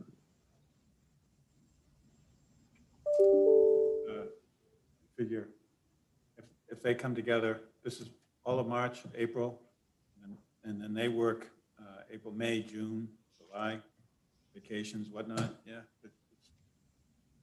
They gotta have at least 4 or 5 months, right? We're saying like 30, we're saying 120 days. So we're saying basically Yeah. 4 months. I mean, that should be plenty of time. charter isn't that robust. I mean, it's got some good points for review, but it's not, 600 pages or something. The point is that we have 60 days to get this charter team up and running. Well, if we have to make our decisions by mid-April, so they can start meeting 1st of May. Exactly. 60 days, yep. So- Mayor, how many people were on the last charter review? Do we know? And what was their result and how effective was it, would be my question. Was it 5 people, 7? You Did would they- know You're better asking than. the wrong guy. Oh, darn. But weren't you around at the time they did that? I was probably driving to like 6 sports events a day those days, 10 years ago. I don't recall. I was thinking it was 7. I had thought Carol Stern was on it, but I checked with her recently and she was not. Former Commissioner Lou Stern's wife. I'll ask my neighborhood. It seems like every vice mayor comes from my neighborhood. John Rand, Ron Brown, Greg Bobby, Natasha Moore. You have to be in my neighborhood to be a vice mayor. I can ask the 2 gentlemen who have served previously and let you know. Okay. Thank you. It would just be important to see how effective was 5 or 7 people or whatever. I think it would also depend on the interest too, a little bit to see. I mean, if you have 3 people that apply, reaching 7 might be a stretch. You got 10, 15 really good candidates, 7 could be an effective group, but 5 seems to be efficient. Because again, it's then going to come back to the commission.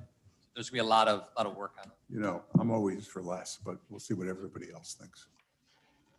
But, we're not up against it, but we also don't have time to waste. Because we only meet twice a month. Right. 3 times this month. Well, special We meeting. we can meet every week. Yeah, I mean, we could call a meeting just for. Yes, I if understand. necessary, but- Okay, Why don't we wait and see how many applicants we get? yeah. And You want to, play it by ear. you want everybody to put $1 in and see who comes closest to the. No. Yeah, strike that provision in the ordinance of games of risk and Okay, so there's no further discussion. We're just going to move forward. if everybody good with the public notice, we're asking that they be domiciled, their elector, generally knowledgeable of operations or municipal type work, have some basic understanding. I think, to me, the only thing worth discussing on what you've put in here is domicile. There are a lot of people that are here for a number of months, but they're not domiciled. But they would have to be electorate because we put both. You got to be domiciled and be a registered voter, basically. Yeah, is that necessary? It does limit us. Now, I can't in my mind think of anybody that, off the top of my mind, that I think would be a good candidate that is not a registered voter here. But there may be some people. Actually, I can think of one. I don't know that he would apply. But it does limit us. I mean, we could try this route and then if, by the next meeting or 2, if we're getting nobody, maybe we could try striking it or something of that nature. I really think you need to rely on a registered voter as a kind of a minimum. Because they wouldn't be voting on the charter amendment. That's all, because eventually it goes to, Yeah, I mean, some elements are going to go to the voters, so. I think it's appropriate. You should be a registered voter if you're going to work on the charter. For the I think you town. have to be, yeah. I mean. it You kind of really makes do. sense. Yeah. Okay, I'll strike that. Strike that conversation. Somebody have something? Whoops. Yes, sir. And this time I'm playing your historian because the question was how many people served last time and who were they? So I've been. Yeah, my I'm old- sorry. I didn't even think of asking you. So we had 5. It was chaired by a resident named Ronald Clark. There was also Oh, I know him. Eugene Engelhardt, Ruth Samuels, David Stern, and Rosalind Seffenstrup. I know 2 of the 5. The one that was the chair is no longer in town. And I think David Stern is currently on the Financial Advisory Board. Yes, he chairs it. Okay. Yeah, we all know him. Good man. Do you recall if anything went to referendum?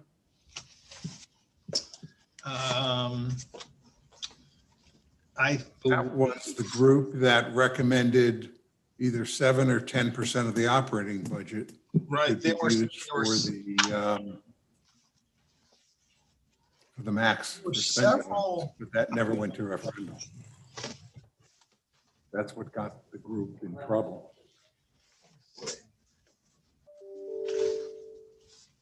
It's a history test, a memory test. That'll answer both of your questions.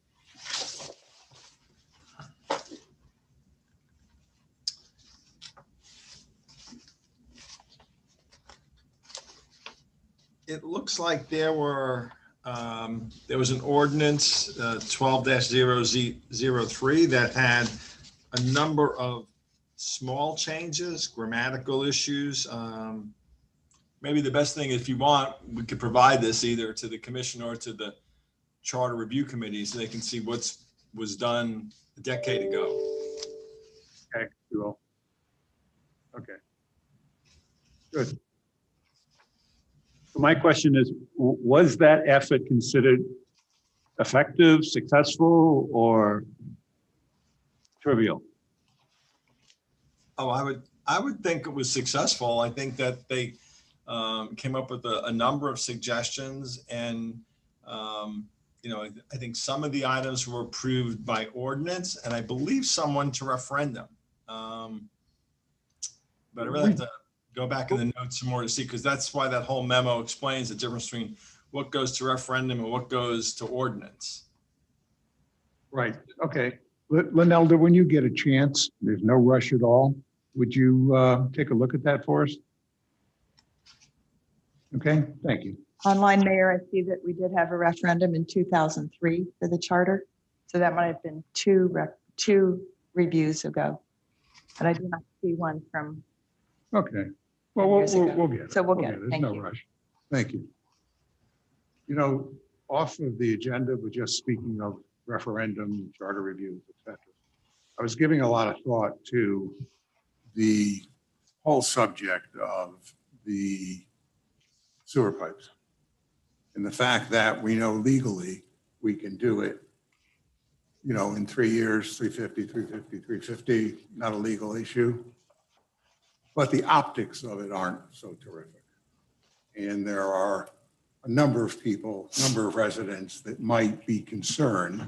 We know a couple anyways that are, but I'm sure there are more out there that even though we know legally we can do that, that just doesn't look good. Looks like we might be pushing the envelope a little bit. That perhaps knowing that we're going to have a referendum anyway next March, because we're having a charter review, and I'm sure they're going to come up with some things that now we know are going to have to go to referendum once we got the note from Glenn. But I think we ought to put it on the referendum. Not going to stop us from doing the work this year anyways, because we're going to do the first 3 1/4 or whatever it's going to cost this Okay. year. So the balance, I think we should put on the referendum anyhow. I What do you- don't what do you all disagree think with about your that? thinking, but what do we do if it's voted down? Well, it's first of all, I mean, I cannot believe it's going to be voted down because one, the work has to get done. Two, nobody's going to want to get a notice that says, don't flush your toilets for the next 3 days because we got to fix the pipes. I mean, it's just, yes, there is some monocle of risk here, but I trust that our owners and our residents are going to realize that this work must get done. It is maintenance work. And we're trusting them to realize that you got to do this. Otherwise, you're not going to have a sewer system. Okay. well, and if we can do it at least 2 years in one, then you don't have to wait. Right. You can just keep going until it's And finished, so it'll take less it's being time. paid for by our water sewer rates anyways. So it's not going to be a tax increase. It's not, I mean, we might decide rates are so low, we could float a bond for it, but I don't think we're gonna pay for it. But it's, listen, it's telling our residents that this is what it's gonna take to run our town. And it's the right thing to do. And you're trusting us as commissioners to do the best thing for the town. Now, yes, it could get voted down. But then they're not gonna be able to flush their toilets down the road, or A1A is gonna get backed up when they burst, and it's gonna cost a whole lot more. So I don't think that it's a risk. Just raising it. But no, you gotta look at both sides of it. You're doing the right thing. Mayor? Yeah. Since we're having this discussion, should we add it to the agenda and further the discussion? Yeah, let's put it on the agenda for, Officially? what's the next meeting? Not the 11th, of course, the meeting Yeah, following the that. 16th. Let's think about it a little bit Okay. and We make have a our discussion decision at the then? next meeting. But in the meantime, at least for this year, we're going forward to fix that Oh, part of yeah, the sewer yeah. system that needs to be fixed. Oh, of course. Yeah, Oh, okay. absolutely. Permanent repairs will be made. Yeah. Those that are broken will be fixed. Oh, for sure. But I just wanted to share my thoughts with you, and we were talking about Yes, sir. this stuff anyway, so that's And I- kind of where my head's going. Can I share my thought on this as well? Just for the record, as we consider this for the agenda next time around. I mean, I thought about it as well. It's the sewer system. It would be silly not to go forward. But I think, okay, we have some technocrats who feel that, from an optics point of view, it makes us look like we are being errant in our commitment to adhere to the $350,000 limitation. Okay, so yeah, I understand that. It's going to cost us more money, as I understand it, to put it on the ballot. Okay, if for optics reasons we have to do it, then I suppose politically it's the right thing to do. If I may, John, it won't cost us more money because I'm assuming, and that gets us in trouble sometimes, but I'm assuming that because there's a charter review, we're going to have a referendum because the charter review committee is going to come up with things that are going to require a referendum. So Right. this would just be one more line item. But Therefore, it's not going to cost us. But I think we were told that there will be more costs because we have to have engineering do a much more detailed layout. No, it doesn't change the manner in which Marshall would approach doing the job. Again, it's not an agenda item. We don't want to go too far, but you could structure the question to do it as a capital project over multiple years, just as proposed. You're just asking them because collectively the projects are over 350.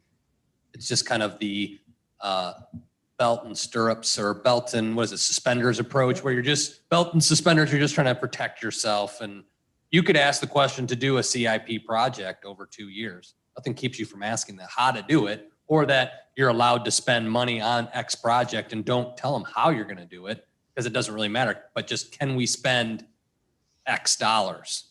That's it.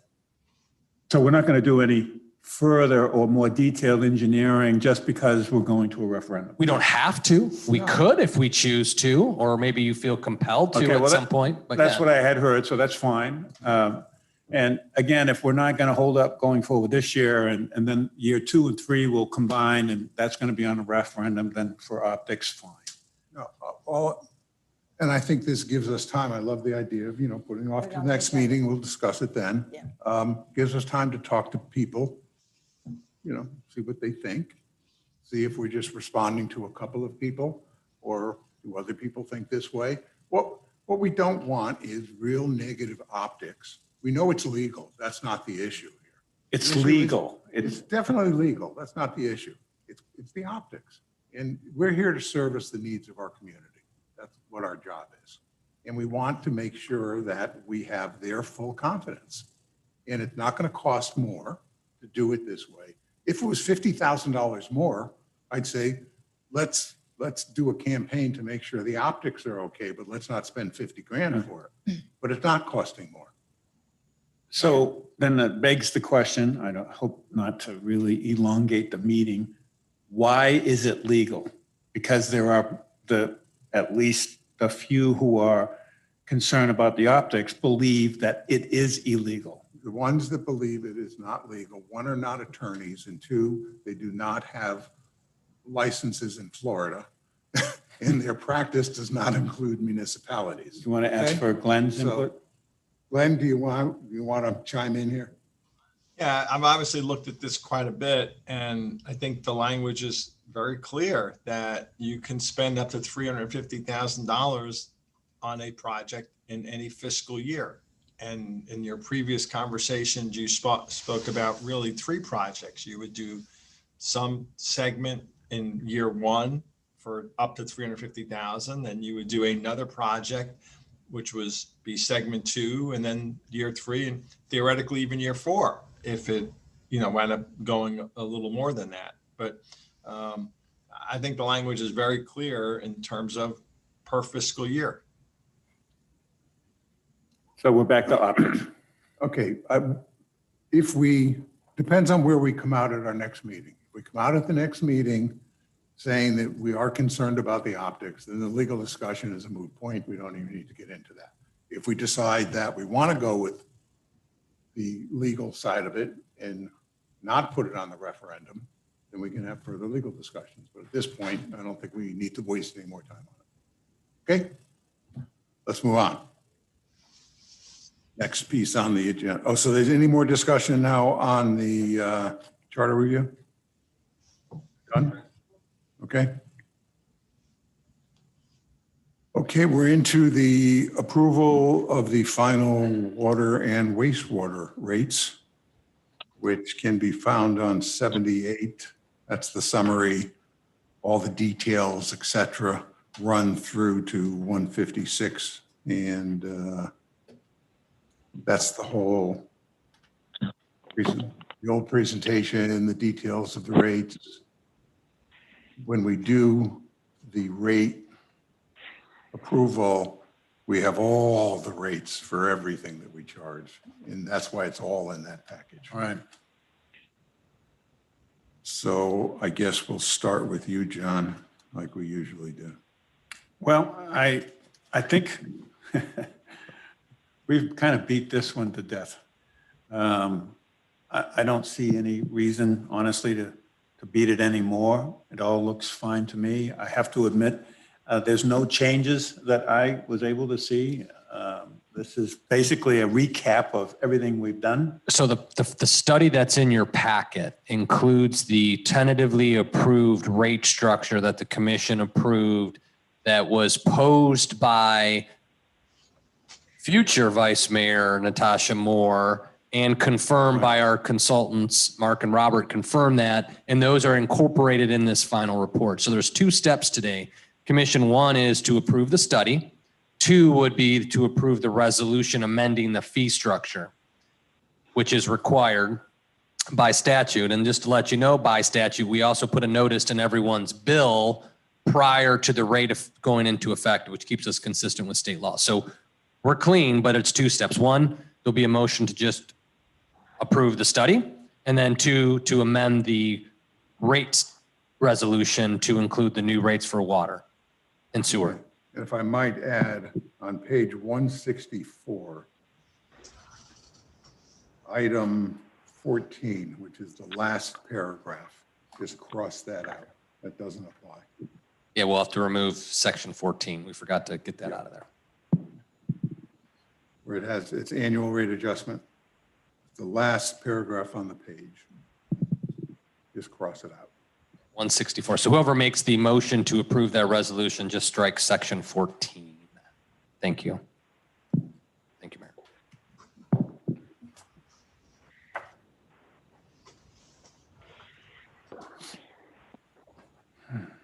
So any comments from Evelyn? No, I agree with John. We've Okay. gone over this and over this. It's a done deal. And this was the best that we were able to come up with to satisfy everything we needed to satisfy. So I'm good with it. And with a lot of thought and Oh, study, absolutely. outside input, review, challenge, we did it all. Yeah, I mean, we really went into this in excruciating detail. Okay. Thank you, Mayor. I agreed with both of my fellow commissioners, and I'd like to just add that we continue to communicate with the town residents so that they know that we put forth our best effort in this and in certainly many of our ongoing projects, the wastewater study, the Marshall's nodding his head, the swales and rights of way that we continue to portray that we're moving forward on these items on behalf of the residents and the town, and not just spinning our wheels for something to do. I just like heavy communication once these things are in the process and out there. For sure. Thank you. Yep. I do have one question. Yes. I'm looking at section 14, What page? 164. 164. And that the section you want to eliminate. Yeah. And this rate structure goes to 2025. This section of the fees is ongoing, but it does say that we can waive it for any given year. So rather than eliminate it and have to put it back in after 2025, why don't we just eliminate it for the necessary years? Why would we need it ever? Because it says that we're going to increase the rates every year. Well, it would have to It be was- restructured because it also gives a min-max, which is incorrect. And it also has dates on it, which are incorrect. And it's not we're not doing it by the rate of inflation CPI because we got to make bigger steps. And every time we do this, we have to send a notice to the customer. So It's it's unnecessary. the last billing was just an adjustment. They said, all you got to do is just rate of inflation. Boom, boom, boom. This one, we're saying we're taking these bigger steps, especially in the first couple of years. We're taking some big steps. Then it'll calm down probably in 2025. It unnecessarily boxes us in. Okay. Greg, on to you. Greg? Sorry, Mayor, I had to unmute myself there. I don't have any comments. I think the Vice Mayor-elect did a lot of work on this, and there's no one perfect answer. And I'm inclined to support what she's come up with. Okay. We all are. It serves the need. It's the best that we can do. And that kind of what we've been saying right along, that if everybody's, then it's not correct. Okay. It's gonna leave everybody unhappy, and that's kind of where we are. But it's a fine piece of work, and it services the needs of the town overall. So we are all ready and willing to go forward with it. So I need a motion for resolution number 2021-001, amending FY 2020 to 2021 schedule of fees for water and sewer. Wait, you have to go back. You want to do the two together? You got to do the study first, and then the study accepts the resolution because the resolution reflects your approval of the study. Okay, so the first is an approval of the final water and wastewater rates separately. Study. Rates study. Okay, so I need a motion to approve the rate study. I move that we approve the final water and wastewater rates study. There a second? Okay, we thank you. We need a roll call on that. Commissioner David, Yes. Commissioner Gossett-Seidman, Yes. Commissioner Shoemaker, Yes. Vice Mayor Bobby, Yes. Mayor Hillman. Yes, Motion carries 5-0. now we need a resolution. So I'll make the resolution Go ahead. for number 2021-001, which amends the fiscal year schedule of fees for the purpose of increasing water and sewer rates, providing for conflicts, and providing an effective date. Second. Okay, for clarity, the motion is to approve resolution number 2021-001 as amended, because you're taking out that last paragraph? Section 4? Yes. 14. Yes. So, okay, we need motions. Okay, I made, Okay, Commissioner Shoemaker made the first. We need a aye. and it was seconded by Oh. Commissioner David. Sure. Here, you can have it. You take it. Okay. Good. Commissioner Shoemaker, Aye. Commissioner David, Yes. Commissioner Gossick Seidman, Yes. Vice Mayor Bobby, Yes. and Mayor Hillman. Yes, Thank you. Motion carries 5-0. How about that? Finally. done deal. Well, Now, that was a lot to swallow. huh? If you think that was an interesting Oh, subject. no, no. Yeah. Fire EMS is going to be a piece of cake. This was the Okay, piece of we're on cake. to the approval of commission meeting minutes. Thank you all, by the way. Okay. January 19th, 2021. Anybody have anything they want to discuss on that one? I had a note, it was page 166. But that's not the minutes, I don't think. No, it's on page 166. That's the first page of the minutes. Right, that's where it begins. Did anybody have any notes on the January 19th minutes? No? I had one comment. Go ahead. I thought there were two major points we made that should or could have been included on page 168 under the proposed ordinance for the 10-year water supply work. One was that the water meters last only 5 to 10 years and they need to be changed out. And at that point, I think we talked about having a program or looking at them over time. And two, that we have this reciprocal water agreement with both Boca and Del Rey, which then you, Mayor, did ask for copies of that. And I think it's very important in light of there are water issues in Southeast Palm Beach County. I just thought maybe we could add those 2 points in. Those were major developments from this report. Okay, would you take a look back at the tape and make an adjustment and then put these on the next meeting? Yes. And then we'll take a second look at them. Thank you. Thanks, Mayor. Okay, anything else on it? No, sir, no typos. Okay. Clean and beautiful job.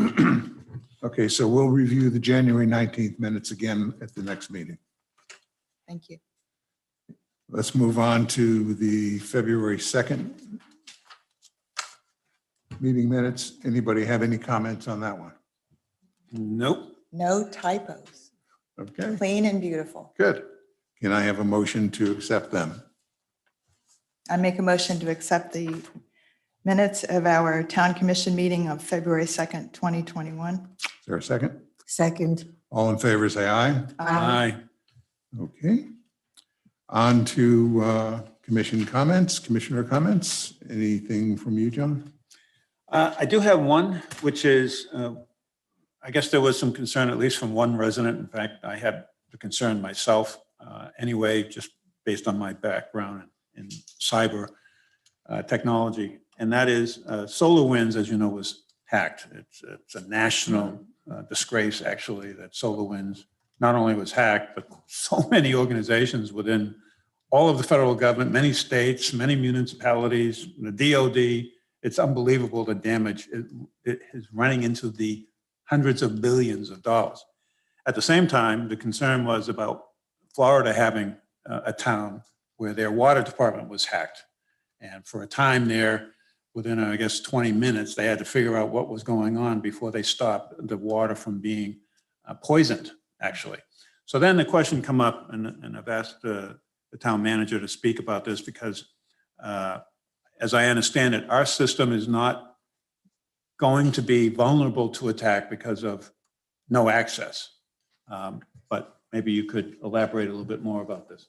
Sure. I know that came up. I will not detail the architecture of our IT system. I'll do that offline with each of you as you wish to know it. But The main culprit was an application for online control of their systems. We do not allow for access via the internet to our system for the controllers. They can't do it. They can't just log on through this one program that's quite open and corrupt and a very poor type of program that shouldn't have been used, that was being used. So we don't use that. We have a different internal control mechanism. If should we need our SCADA professionals to come in remotely to our system, that has to be controlled environment, at which time they're supervised in their access. Otherwise, there is no remote access into our system. And then our IT infrastructure is a tertiary system, so we have it backed up in multiple locations. Plus we have 2, 3, 4, for lack of better terms, firewalls, which are screened on a daily basis that pulls out culprits and checks and balances. But again, we don't allow that remote access, so we're protected from that. But if you want more details and you're really, really concerned and you need to talk to him, I could sit down on one of the office days of our IT consultant. He could sit down and walk you through what those details are. So the point is that the operation, safety, and quality of our water department is in good hands. Good hands, and it's also being tested again through the water supply plan. Remember the safety stuff? We said, why are we doing this? There will be another check of systems at that point too, to ensure everything. So we're checking and double checking and building new systems and new servers, and we're very well protected from some of these more vulnerable communities that you saw that got caught not looking or double checking their work, if you will, and used a pretty weak program. Unfortunate for them, it really is. It's sad to hear them do that, but we're in great shape. And again, if you need something offline or more detailed discussion, I could bring the IT consultant in for each of you on a one-on-one to walk you through the details. That's all I have, Mayor. Okay. Ellen? No, nothing this week. Thank you, Mayor. Regarding the water, if it's possible, I'd still be interested in seeing a copy of our water transfers to and from Boca and Del Rey. If you have I don't know if I had requested that earlier, but in times of shutdown of a community nearby or reciprocal agreements, I'd be interested in seeing the transfer numbers. I think we got that, didn't we? Yeah. I guess I missed it then. Okay, thanks. I'll resend it though. Send it again, that's all. Could you I'll resend send it again, sure. I've had a busy 2 weeks, so I apologize. No worries. Yeah, but I'm sure you did. Yes. Now, I do have an interesting piece of data that I brought up. Senator Polsky, Tina Polsky, our state senator, called me when it was a week ago Friday to get feedback and input, called me just out of the blue regarding a bill she is proposing. And I rang up Marshall the next day and filled him in. And I don't have all the details yet, but it regards derelict vessels. And she was looking for input. Apparently, little background is that there have been derelict vessels, most often sailboats or pontoon boats, but this has been a problem in Boca Raton, harboring in Lake Boca. I was on our boat this past weekend, and I did notice there was one additionally on a canal in Boynton Beach and up toward the Lake Worth Inlet, which extends just from Boynton all the way, actually almost out of county, and so northward. So she is putting together this bill. It's in the very early stages, and I will keep you posted. But she was looking for our input, was not aware of our having 2 lakes and so many canals. So I actually sent her a screenshot of our waterways. So just to let you know all that, there's something we need to do, and Marshall's up on it. But as it gets further, we'll let you know. And by the same token, our appropriations, our 2 requests filed by our Representative Caruso are in the works. They're in committee in tourism and infrastructure, and they're moving along. It will be a 7-week process, and if there's any major information, we'll pass that along. Great. I think that's it for me. Let me see. A question, Yes, sir. Commissioner Gossett-Seidman. Yes, sir. Big issue that's come up in Highland Beach because of the apparent success of Florida and the apparent movement out of New York, New Jersey of people. We have literally, it's amazing how many units are selling and how many renters we have. And I know that on the agenda in Tallahassee is the short-term rental issue. I don't remember the number, but are you familiar with where that stands? Because I know short-term rentals is going to affect us, because as I understand it, and this is where you could correct me, if Tallahassee passes a new bill, that would allow the state to dictate to all the towns in all the counties in the state that would prevent us from limiting Airbnb and that kind of short-term rental, where a lot of condos, heck, they don't want short-term rentals being anything, less than 90 days and maybe even a year. So is there anything I would ask, if anything you could do to keep us informed of where that stands? Would be great. I'll get an update before the next meeting by the 16th, if not the 11th, if I get data. But unfortunately, it passed the first subcommittee and about 5-1, and is being propelled, as was 2 years ago, by, I'm told, hundreds of lobbyists for the industry. Right. Florida being perhaps the #1 spot for short-term rentals. I did hear from a resident and forwarded this data to Marshall that there were some active listings of short-term rentals in our town. Just happened to pop up somewhere and sent it to Marshall. I believe we're still under COVID restrictions. Are we not, Marshall, for short-term rentals? The 3-4 southernmost counties of Florida, are we still not limited?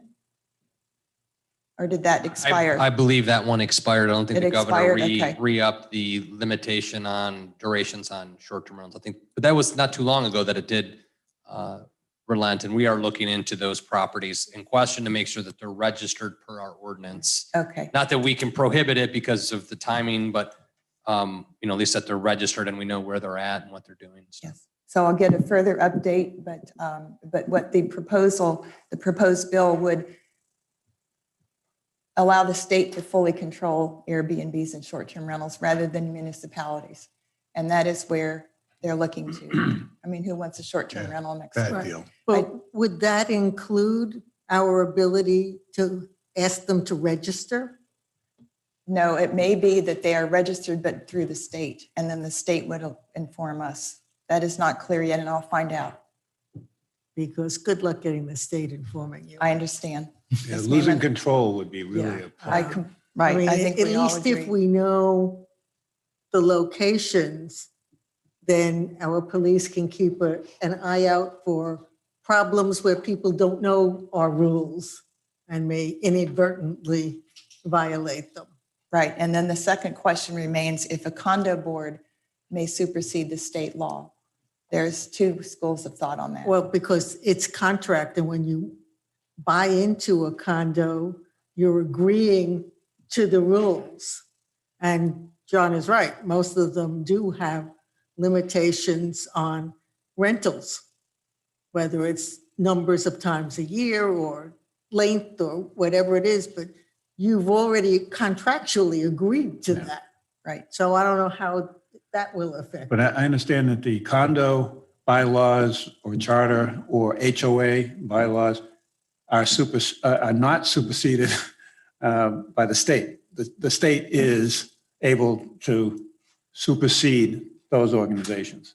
That's with what they're whatever looking their to laws do. are. They're looking to take full control, and there's a Zoom meeting regarding this, I believe, in 10 days, and I'll certainly let you all know, bring it forward to That would be us all. great. Thank you, John, for Thank asking. you. Greg, on to you. Thank you, Mayor. Have something interesting to report. Making a lot of progress on the marine accessory ordinances. Marshall and Ingrid and Jeff and I sat down last week and we went through all of this and we were all relatively on page. We had one or two little questions. Ingrid and I then did a call with a marine expert and he actually loved what we put together. So it sounds like huge major progress. And what I've suggested is instead of going through the process of writing up an ordinance and changes and all that, to just simply, I'll make a presentation whenever you guys want on what the proposed changes are in an outline format with some pictures so everyone can understand it. And then the commission can decide what they want to move forward on, and then we can write the ordinances. So let's give you the pictures in the summary first, and then you can choose a la carte what you like, and then we can have something rewritten. That sounds terrific. Love the approach. I love So what's that? Say that again, John? I love pictures. Yeah, there's a lot of them. I already sent, before our first meeting, I sent around a ton of pictures to everyone involved, and it actually made it pretty easy because we could flip through everything pretty quick. So up to you guys if you want to put that on the agenda for the meeting after the March 11th meeting or whenever you want it to be. But when you want it to be, I'll make sure I'm ready. Sounds perfect. Thank you. Anything else? That is it. Okay, great. We'll have to see, Marshall, what's on the 16th agenda, see if we have room to put it on there. If not, it'll be the next one, okay? I don't have anything to report, so we're going to move it on to Glenn. Muting. Okay, there we go. How to get the unmuting up. I also don't have anything else to report. Looking forward to working with the Charter Review Committee once they're appointed and on the ground. Okay, great. Back to you, Mark.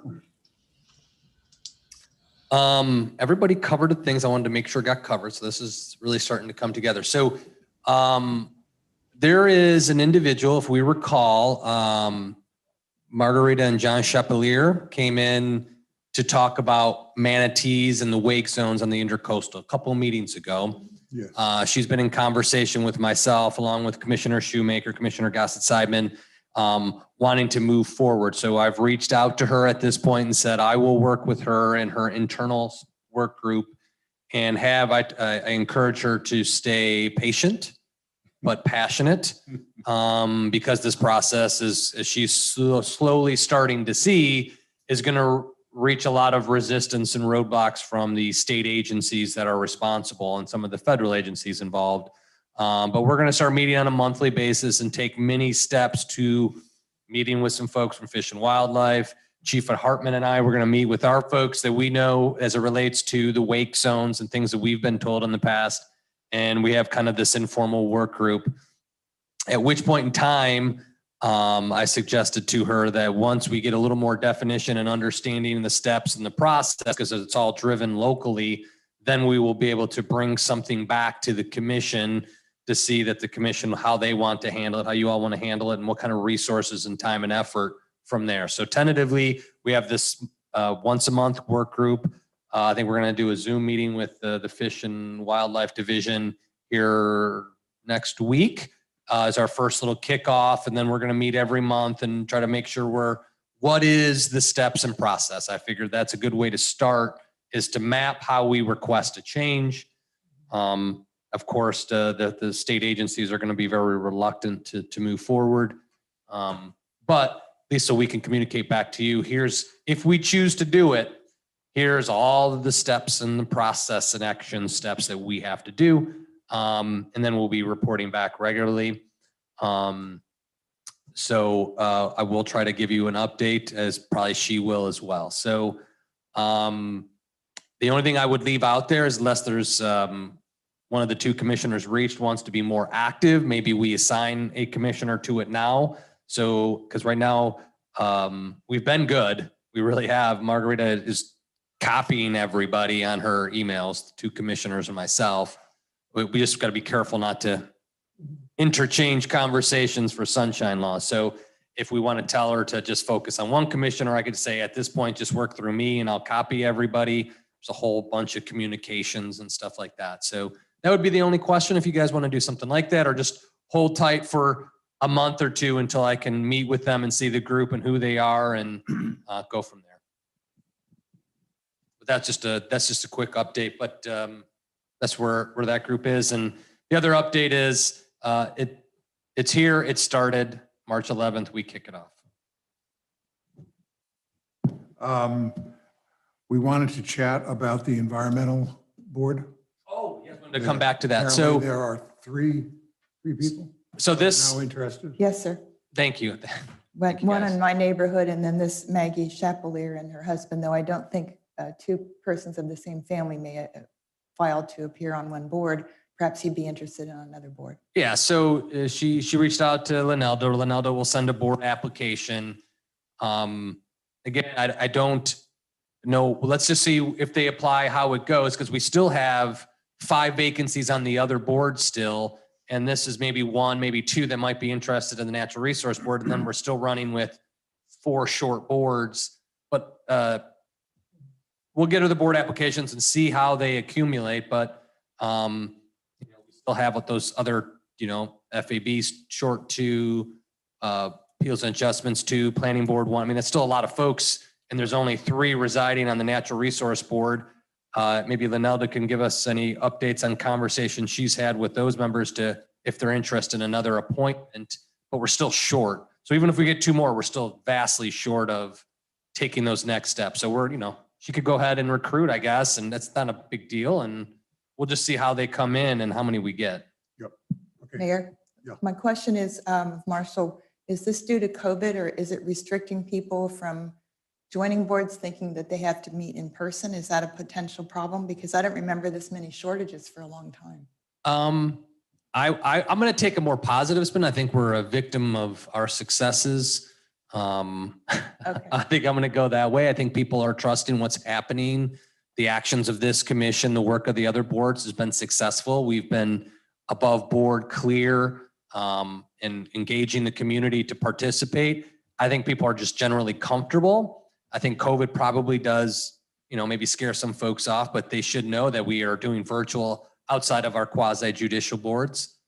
Maybe there just isn't that big spark right now because there isn't a driver that's pulling people out, but all in good time. Maybe it's cyclical. It could be cyclical. And all of a sudden we'll get a big wave of folks coming in.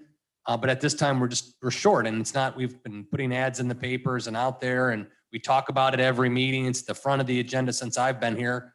Vacancies, just not drumming up that interest.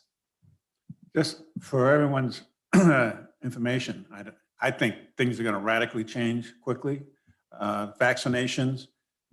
The Texas governor has just announced that he's removing all COVID restrictions. It's going 100% open. And I think that will probably happen soon in Florida. And hopefully that will inspire, more interaction, especially as we get these vaccinations done. Also, Town Manager Labadie, would the library be opening up more soon? Because I've had that I got request. that email too. Oh, you got I it too. know. Okay. I don't want to, we've had 2 or 3 people that have expressed the concern. We do everything to accommodate people, this and that. I will be reaching out to Lois to see how are the other libraries doing? How open are they? We still have concern over loitering, but maybe we can take a couple of steps now to letting some more folks in. And I'll talk to Lois to put together a game plan, and we'll see. Maybe it's time to do that. Same with the post office. It hasn't been a big request or a lot of frustration that we're hearing that this or that. It's very small, but we are looking at it. And you're right. As vaccinations pick up, every time we take a couple steps forward, some news comes that kind of makes us a little bit apprehensive with the variants or this and that. We have a couple of hot zip codes that are adjacent to Highland Beach. Not that it's our residents, but some of the census tracts that surround Highland Beach have had some upticks in cases. I mean, I don't know if that drives it all because they're not residents possibly using our library, but we can begin to start, maybe we start taking just our foot off of the brake a little bit. And we will be looking at that over these tomorrow. Chief and I will spend some time after our EOC call, see what Dr. Alonso has to say and where we're making progress. And we can maybe open it up a little bit. We're not going to open the community rooms. I'm not comfortable with that. And big type of events that just can't happen, or groups to start commingling here, but maybe we can get some more browsing availability, more people in at one time, and just see if people can keep to themselves and not start to, we're a very social community here. At least when I came here, we did, especially when you go to the library, everyone's just huddled around talking, chit-chatting. Once we start opening up, we're just going to naturally want that because we crave it so much right now. I just want to be careful not to create those environments too early. It's kind of hard to do that, but you know, I just still be cognizant of it. But maybe we can get a few more folks in and kind of make that easier, set maybe some capacity issues at first and things of that nature. Big party at the library. BYOB. BYOB, your own book. Yeah. Once we're out of this, the party we're going to throw in this town is going to be amazing. So it really will be. Okay, I think we're good. Everybody good? At 3:42, we will adjourn. Thank you all.